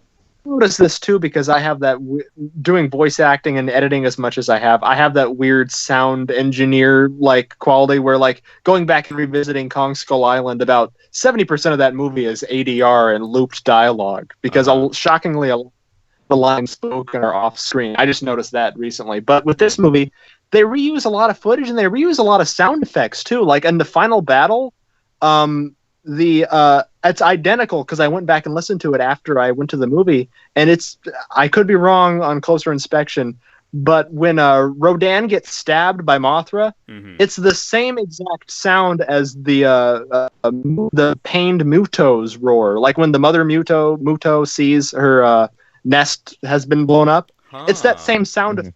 It's the exact same sound effect. You can go back and listen to it. It's the same thing. Okay. I don't know. I felt that was kind of funny, but also I felt that was kind of ironically in tone with the Godzilla series, the recycling of this. Oh yeah, especially in the case of Shin. We just gave you for what is it for D-Man or TitanGoji? If you guys plan on making a top whatever number things you didn't Easter eggs in Godzilla King of the Monsters, there you go. There's something to pay attention to. Top sound effects and recycled footage. Or here's the top 10 things you didn't notice in Godzilla King of the Monsters. You'll never believe number 12. No. I'm just joking, guys. Let's see. Oh yeah, and Andrew, your thoughts? Or were you done, Brayden? Yeah, I'm pretty much done. Here's the thing, like on a positive note, to try and end on a positive note for me. Yeah. Again, this is a movie that I have a lot of confusing, mixed emotions on at the moment. I was really disappointed when I left the theater. Okay. But it's a movie that I have to let brew for a while. Like I have to come back to this later. Exactly. Because of all the emotions that I have about it. There are elements, and people really enjoy this movie, and I'm so happy that people are loving this movie and that it's so much fun for everybody. Yeah, I really am. That was my reaction as well to the anime Godzilla trilogy, which I know has its fans, and I'm like, if you enjoy it, that's great for you. I'm honestly glad you got your enjoyment out of it. Yeah. This is a movie that I'm not giving up on entirely. Like I'm not gonna give this another chance. Like our lovely, wonderful friend Patrick. No. This is. No, I'm joking, Patrick.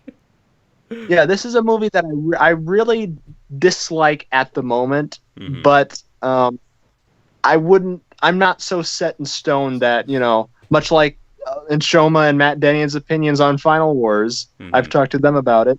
I might come around to, not loving it, but accepting it. That sounds pretentious. It's like an unwanted child is like, fine, you're my son. Yeah. Again, this this certainly isn't the most disappointing Godzilla movie I've seen in the last 5 years. So, and I really positive things. You know, the monsters are really well done. I'll give it that. It delivered on that front. So, yeah, there's my thoughts. Andrew, bring the light back into this dark world that I've created. Well, you're not going to be able to because mine is mostly gray. So, well, as a film on its, well, in terms of my ranking, I would put King of the Monsters first, 2014, and then Kong Skull Island dead last, for a very good reason. But with that being said, because you're a big dumb dumberhead. You're a dumb head. You don't like the part where Sam Jackson almost called Kong a motherfucker. You don't like fun. No, I just don't like the horrible editing in that movie. You're wrong. You wanted to hate it, Andrew. You came in and you went in biased, Andrew, because you're not a real fan. Oh no, I don't like things that are campy, cheesy, and corny. Oh wait, yes I do. Just take a look at that. I love Mecha Godzilla. Shut up, certain individual who made a terrible fan film. But to the individual of this whole live stream. Yes, I know. But to continue up my thoughts on it, as I said in the beginning, I'm getting very now tired of these franchise type of filmmaking style. Well, yeah, like blockbuster movies and like just the idea of trying to make franchises every single time that Hollywood gets the chance. Yeah. But I will say this, I firmly believe that I think this is going to be the last new Godzilla movie I'm going to see for a while. But I will say this, for the last new movie, it was a good way to end on. For me, I think the film fits in a term that I always like to use for these type of movies: dark action, where it has that somber element that, of course, I like in a lot of my that I like a lot of my products, but it still has that action-packed vibe, which I look for in certain movies to give me a sense of emotional baggage as well as entertainment value. Sure, it was very severely flawed in how it went around in terms of execution, both cinematically in terms of camera angles and editing, as well as the development of the characters. But I still feel like that there was enough of it to make me say, yes, I do think that this is a legit good movie that I think is a little bit better than 2014. I wouldn't call it great, but I definitely think that it's a good way to end my little journey into new Godzilla films, and can now put more focus on Japanese superheroes, which is now what I'm trying to go into more nowadays. So yeah, I would definitely for anyone who prefers those more, you know what? Here's a good way I could put it. If you like a Heisei Godzilla movie, or any one of the early 60s Godzilla films, or Godzilla 2000, I think this movie will do it for you. Okay. I think, yeah, I saw someone else make a Heisei comparison to this movie, interestingly enough. I think that was Chris Elcherson who made that comparison. Yeah, that was him. You know what would be great, Andres, if you made a series of videos talking about the Heisei series. Wouldn't that be silly? Yeah, that would be cool. And in fact, I'm sure if I got someone who is with a large expertise on the history of on the filming history of these movies, that would be great if I were to have done a 3-part series. I would say a Kaiju's Corner special. One would perhaps call it. Yeah, with a very maybe be one of a good friend of ours. Oh, wait a minute. Yeah. So if you want to check out my thoughts on Patrick and I's thoughts on the history of Heisei Godzilla, the Heisei era, Japan's Heisei era, not the Americans' interpretation of what Heisei is, then yeah, I definitely recommend checking out the videos that Patrick and I recently made and I uploaded on this channel. So, to quickly go through the questions here, now that we're at the top of the hour, KaijuNoir, do you wish there was a point in which Godzilla actually went to and fought in Tokyo? Maybe, but I preferred like the more visual styles of other movies, like Boston or Vegas or San Francisco. So maybe kind of, sort of, I'm more like 50-50 on it. Definitely not Detroit in the future because that place is already too destroyed enough. True. I wonder how Biggie felt because he lives in Boston, I believe. I bet he was so excited to see the final battle there. Destroy my baseball stadium. Destroy it. Nobody steps on a baseball stadium in my town. Unless it's Ghidorah, then go ahead and destroy it. That's the depressing part about Iowa. Is it's great because it's never been a better time to be a landlocked state, but monsters never attack here. That's the sad part. Blame the assistant to your mayor, Brayton. He gave Godzilla a check in the mail. All of you, oh God, all of you guys have had the luxury of having your states and cities attacked, but here I am, last. It's your mayor's fault, Brayton. Remember that. I know. What are your opinions on Fire Godzilla? Is that what the official name is? I would have just called it Burning Godzilla, but I liked it. I just wished it wasn't spoiled in the trailers. Yeah. A part of me really wished he did a red beam attack, but I'm okay with just having the nuclear pulse be exclusive to him, to that form. Next, what do you think? What do you plan on doing once you reach 6,000 subscribers?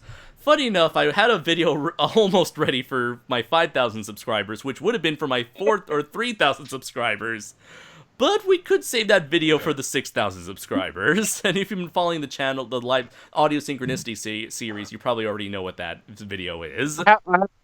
I have to tell you, okay. It doesn't make any difference, and it's so little that I don't think you'd mind. I did cut out the part of your intro where you say, I've reached 5,000 subscribers, because you've surpassed that so far. Thank you very much, Brayden. I greatly appreciate that. So yes, we do have something planned. Yes, and there's many clips that I hope to God won't be copywritten. Ooh. Well, we just need to have mirror them, filter them, border them, whatever. You could just ask Mirror Man to do that for you. Yeah, do the Brendan Tenold thing where it's just in big bold white letters flagged by Toho. We can do that. That's always a possibility. Let's see. Next up, let's see. When you think about the 2014 film and King of the Monsters as Lemonade, it makes more sense when seeing it from... Wait, what? When you think about the 2014 Godzilla film and King of the Monsters as Lemonade, it makes more sense when seeing it from a general audience. G14, too sour. King of the Monsters, too sweet. Okay. Oh, and I see what you mean there. Yeah. Oh, and Brayton, too sweet, baby. Wrestling reference, in case you're wondering. Okay. I always just tune out whenever I hear wrestling. I'm not that I hate it. It's just I've never got a chance to get into it. Do you think we'll make you get into it? You can understand. You can understand my Power Rangers position, Andres. We all have those things. Oh yeah. Do you think Toho's World of Godzilla and the MonsterVerse should be connected? No. By the way, I'm not a huge fan in cinematic universes. Okay. Let's see. Is it the same sound when Godzilla bites the Muto? I guess referring to the Ryu sound effect. Yeah, you hear it a couple times.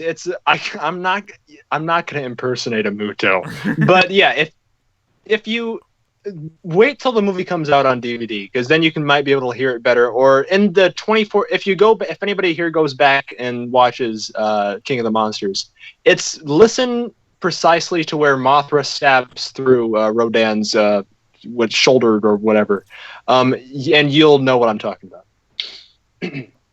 Let's see. Dylan said Kaiju never attacked the South either. Sad face.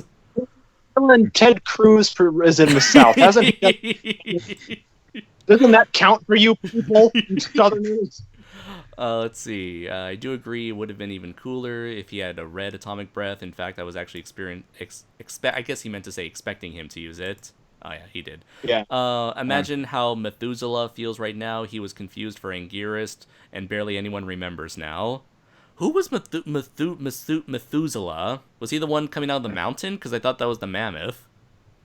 Raph knows all these things. I have no clue. Okay. Let's see. I want to see Godzilla battle in Philadelphia. One person said, I live in Tennessee. I'd love to see Godzilla battle in Nashville or Chattanooga. What? Chattanooga? Dylan, what is Chattanooga? Dylan, what the hell is Chattanooga? I just know Chattanooga because of the Have You Ever Taken a Chattanooga Choo Choo show tune. I'm gay, Andres. Have I mentioned this? Nani? Nani? Everyone. All this time I thought you were just extra flamboyant. No. It's all coming to light now, isn't it, Andres? It's all real, all of it. No wonder why you came out of the closet at the fashion, all of No it. wonder Yes, why I always arrive at G-Fest by transporting out of a closet. Yeah, I know. You came out of the closet every single time. Yep. Pretty on the nose. Anyway. It's very symbolic when you really look deep into it. Our G-Fest It's sketches. like poetry. It rhymes. It sort of rhymes. Yeah, each stanza kind of rhymes with the last. Hopefully it'll work out. Andrew's the funnier character. Let's see. I feel sorry for Methuselah. I don't think we ever got a good look at his full design. Question: what do you think of the final battle? Was too close to GMK? I didn't mind it being too close to GMK. Yeah, there was one shot that reminded me of GMK when King Ghidorah was blasting Godzilla with the gravity beams, and then Godzilla just stands there, just getting ready to blow him up anyway. Although I find very it much funny... Oh, sorry. Go ahead. I was about to say, it very much reminded me of that shot where Godzilla is holding Ghidorah, and he's right about to blast him after absorbing his gravity beam in that movie. I do like the idea, like, instead of Godzilla, unlike GMK, Godzilla didn't absorb the lightning bolts. Rather, Ghidorah was absorbing electricity from the towers. They definitely powered up the atomic breath in this movie, didn't they? Oh, yeah. No, most definitely. Yeah. It's much more in line with, like, say, Millennium Godzilla than the napalmy kind of 2014 style. Yeah, fiery mist. Yeah. Let's see. Methuselah is the mountain boy. Methuselah is clearly a product of the Torterra Gardens. That's a Detective Pikachu reference. If they make Godzilla 3, what would you like to see happen in that movie? Stuff. I want stuff to happen in that movie. Yeah. No, I said, yeah, preferably stuff Yeah. will happen. I don't know where you can go after King Ghidorah other than Mechagodzilla, but then as we mentioned, mechs might be too big of a jump. For me, I honestly don't care. Bring on the mechs, I guess. But if not, Son of Godzilla, I wouldn't mind seeing Son of Godzilla Minya be reintroduced into this franchise. Minya, Andres! Oh, What? No, not Minya. Not Minya, but just a Son of Godzilla. Yeah, I know. Yeah. Although I'll just say this, like as Brayton said, just at least give us good writing while you're doing it. Let's see. Whatever they do, I am game for whatever they do as long as... What do you want to happen? I want well-written stuff to happen. and that movie's already wrapped filming, so who knows? Yeah. It's in the... Let's see. What's it? Chattanooga. Dylan says best damn aquarium in the South. Let's see. I live an hour and away from Nashville. Closest thing to a kaiju movie being made in Tennessee is King Kong Lives, which a bit of it was shot in the Smoky Mountains. Also, them possibly hinting at a Godzilla heel turn at the end. Why I Hate the World says, I'm Mark and Shoma's friend. How you doing, Mark? he is the Crimson roommate. Yeah, now I remember him. Mark. Yeah. Tucker, no, right? No, not Mark. No, that's another Mark, I think. Yeah, Mark Rivers, yes. Mark Rivers, yeah, there we go. That's the ticket. Chattanooga is a good city, but it's also dangerous. Seriously, 2 people got shot there tonight while I was coming back from the movie. Damn. Kenny Williams says no a lot, but in different languages. I don't know what he's responding to. Wait, I think I know what he's responding to. I know what he's responding to now. Shall I say the question? Sure. I wonder what Adam Noyce's thoughts on the movie. Also, I'm going to bed too. And nothing else. People would have been more satisfied with a movie that gave Godzilla plenty of screen time. Brayden, what do you think Adam reaction would have been like to this movie? Oh, Andres, don't do this to me. Please, I want to hear it. Should I open this can of worms here? Yes, we've opened this can of worms enough. I don't know what the late great Adam Noyce would say about Godzilla. What would Mata Yes No say? No, hold on. No, let me just say. I don't know what he would say, but I'm sure whatever it is would end with, so anyway, go on Facebook, like Which Way They Walk for more information on what we're doing there, like the Godzilla saga, like and then that's it. Yeah. Whatever. Perfect. Oh, you know I am a... No, I'm not gonna go hellfire. Perfect. Thank you very much. Thank you, Brayton. Let's see. Do you think if Godzilla 2014 focused just on Godzilla and nothing else, people would have been more satisfied with a movie that gave Godzilla plenty of screen time? The movie would have been better written, perhaps, or probably been more exciting, so maybe? I don't know. Apparently a lot of critics liked 2014 a lot more than King of the Monsters, so yeah, maybe. Who knows? Dylan says, I'd take some Godzilla Jr. What kind of hack ability do you think they'll give Kong? Maybe like an earthquake, like a Hulk-style thunderclap, like a thunder wave clap attack. I don't know, something where he just creates a giant like wave of force. I don't know. If he doesn't have inexplicable lightning fingertips, I'm gonna be pissed. I'm gonna be pissed. I'm kidding. Now you shall pay for your insolence, Godzilla. Let's see. What are your thoughts on the Titans bowing down to Godzilla at the end, and some of them heading towards Skull Island? I loved both ideas. It was amazing. I was like, "Fuck yeah!" And and Dylan previously said, "Open them words, Brayden. Go full Nick Totopoulos." I love that reference. That's a whole valley of worms, not just a can of worms. And A said, "I'm wondering that too." Martin Caspary Smith. I don't think he liked it much though. Although, also hello everyone. Oh my gosh, I hope I'm not the only one who noticed that Brayden sounds much like Adam. I hope he was only referring to your impression and not your full voice. Yeah. Whatever. Whatever. I could definitely see Kong doing a Hulk smash / Kong smash. Okay, here I'll make Spartan Gamer the last question. Do you think it could be possible to see Mechagodzilla in the Monsterverse? Again, we kind of already talked that. Most of us think is unlikely. I say they could just say fuck it and put him in if they give it enough time for it to possibly happen, especially if they found that Godzilla skeleton in the 2014 film. I don't think they will go in that direction, in the Kiryu direction. Okay, so with about 32, and A was like I was referring to his full voice too. From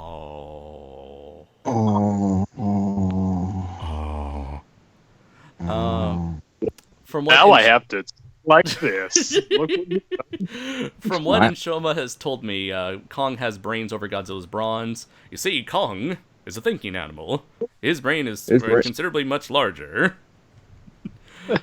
Now let me bring out my 8th grade daughter's children, or no, my 8-year-old daughter's children's book here. Excuse me, who let this man into the studio? Let's see. So since there's about 32 of you guys here, again, thank you very much for sticking till the end. I know we're 15 minutes overhead, but allow me to introduce to you guys the cover for my comic, Primal Warrior Dragoazul, as drawn by Jeff Zornow. And it was an honor to be able to work with an official Godzilla artist like Jeff. The dude's super talented, very versatile as an artist. And, the dude was super nice, super professional.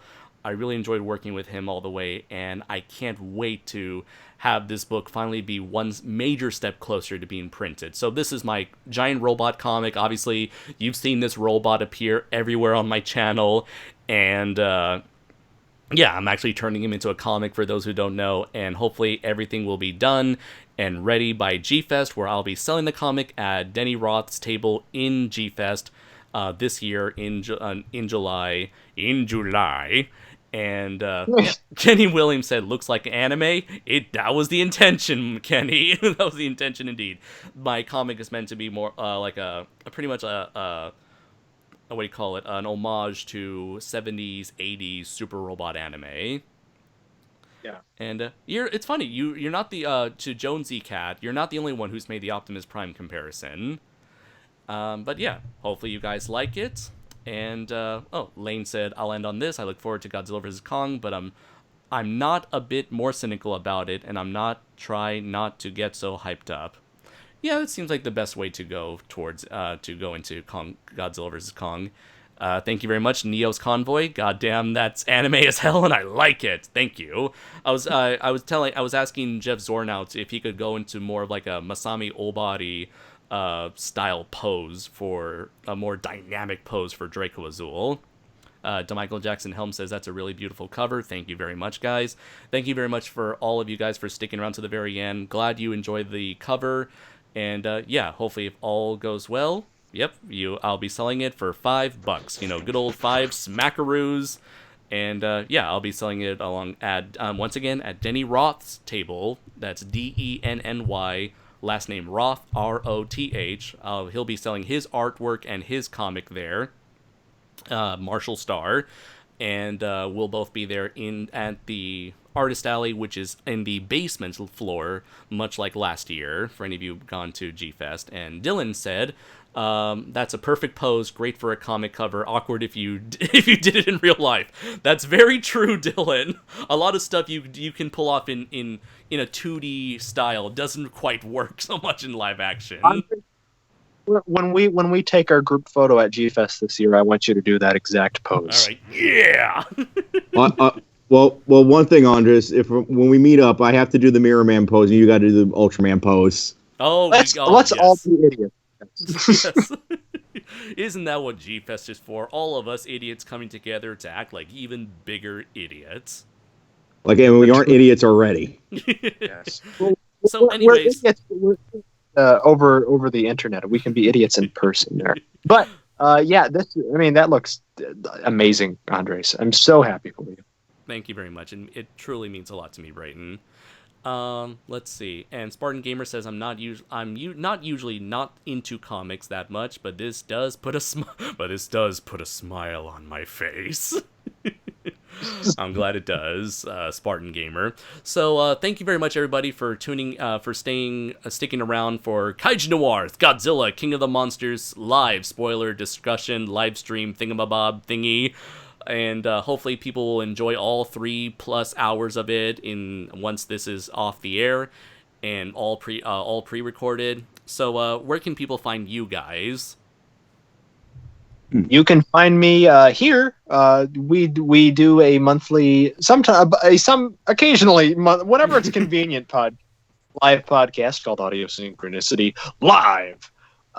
This is kind of filling. This was, as Andre said at the top, this was going to be an Audio Synchronicity thing, but I think that this kind of is the fill of live stream for the month anyway. So we will be back next month to talk about something. But we'll be there, and I hope you're there because it's always a lot of fun. You can also go to my channel, Branzent Films. Isn't that is such a somebody the fellow who wrote up a article about our Mystery Science Theater fan episode, which you can watch on my channel, said that asked me in his email, "What is Branson Films?" And to that I responded, "I don't know. It's a catchy name." See, Branson Films, it's about hope. It's about love, and most importantly, it's about fanboys. It's about family. Just like Godzilla King of the Monsters. Most importantly, it's a story about family. Yeah, you can find me there, and also on Facebook and Instagram, where I may or may not respond to any of your messages because I may or may not see them because He's I like, don't need don't social bother media. me. Leave me alone. Yeah, pretty much. I like to be left to my own devices, taking pictures of wolves in the woods with nobody bothering me because that's just how I roll. But yeah, you can find me there. And where can people find you? Where can people find you, Andrew? Well, depending on when I can be able to get back working again, but be sure to check out my Facebook page called Art of Morocco, where sometimes I'll do inked drawings and possible colorization ones in the near future. Hopefully, over the summer, I could start taking commissions for at least around $10 to $15 a piece, in both black and white and colored. And yeah, that is all I have so far. I do have other projects in the future, but for right now, if you want, you can check out my art page. And if you want to make any requests or commissions, just let me know in the message. All right, excellent. And where can people find you at G-Fest? Oh, okay. Let me get into that little part. But I am going, for any of you who are confused by that, I am going to be doing a panel at G-Fest on one of the obscure Tsuburaya Henshin heroes known as Mirror Man to celebrate his 50th anniversary. Come to Ballroom 1 at 10 a.m. on July 13th. That is the second day at G-Fest, to learn about Tsuburaya's first non-tokusatsu series and delving into more mature storytellings, from its humble beginnings to the legacy it left behind. Amazing. And you're not the only one who's going to be at a panel at this year's G-Fest, for I will be at I will be at the Godzilla YouTubers panel on Sunday at G-Fest, alongside YouTubers such as TitanGoji and D-Man 1954 and Tokusatsu Monstrosities Tokusatsu vlogs and more. What's the other? Dangerville as well. So we'll be there. You know, you can ask us questions about what it's like as a Godzilla YouTuber and stuff like that, and things of the nature. And our friend Patrick, who we've mentioned a lot on this channel, on this chat, will be also having a panel of his own alongside other people talking about Akira Ifukube, and covering things like that. So yeah, what? And Brayton's gonna have, and Brayton, make sure to go to Brayton's panel. Oh wait, what the fuck am I? Oh, what journalistic integrity do I bring to any conversation? I'm the white-haired glasses guy of the group. I'm just there to occasionally sardonic and irreverent. So you could make you could do a panel of Gamma versus MST3K versus Gamma round 2 once it's all said and done. No, you could. I could do a MST3K panel. They've done some Godzilla movies that would be idea. I could do something. Yeah. Yeah. Oh, but yeah. Oh, in that vein, I won't be having a panel, but I will be filming quite a bit, including KaijuNoir's G-Fest Experience Year 3 will be going up. So stay tuned for Absolutely. that, as well as a commentary track. We're doing a commentary on a top secret film, but I will let you know that it has to do with special somebody coming to G-Fest this year. Who a lot of people like. Oh. Yeah. Oh, and speaking of special guests, I do want to give a big, huge thanks to TitanGoji for providing these excellent parody posters of Draco Azul and Atomic Rex in the style of King of the Monsters, and for providing the entire title card as well. Just going to take off the Zornal cover. There you can see the entire cover. Thank you so much, TitanGoji, for providing that, and for giving us a pure look at Godzilla King of the Monsters style posters in the same format as the other posters, with Draco Azul and Atomic Rex respectively. So thank you very much, everybody, for joining us this night of this morning in my case. Oh yeah, this night/morning of early morning craziness. Spartan Gamer has one more question. All right. Would you guys like to join in on a Godzilla King of the Monsters discussion video sometime this week?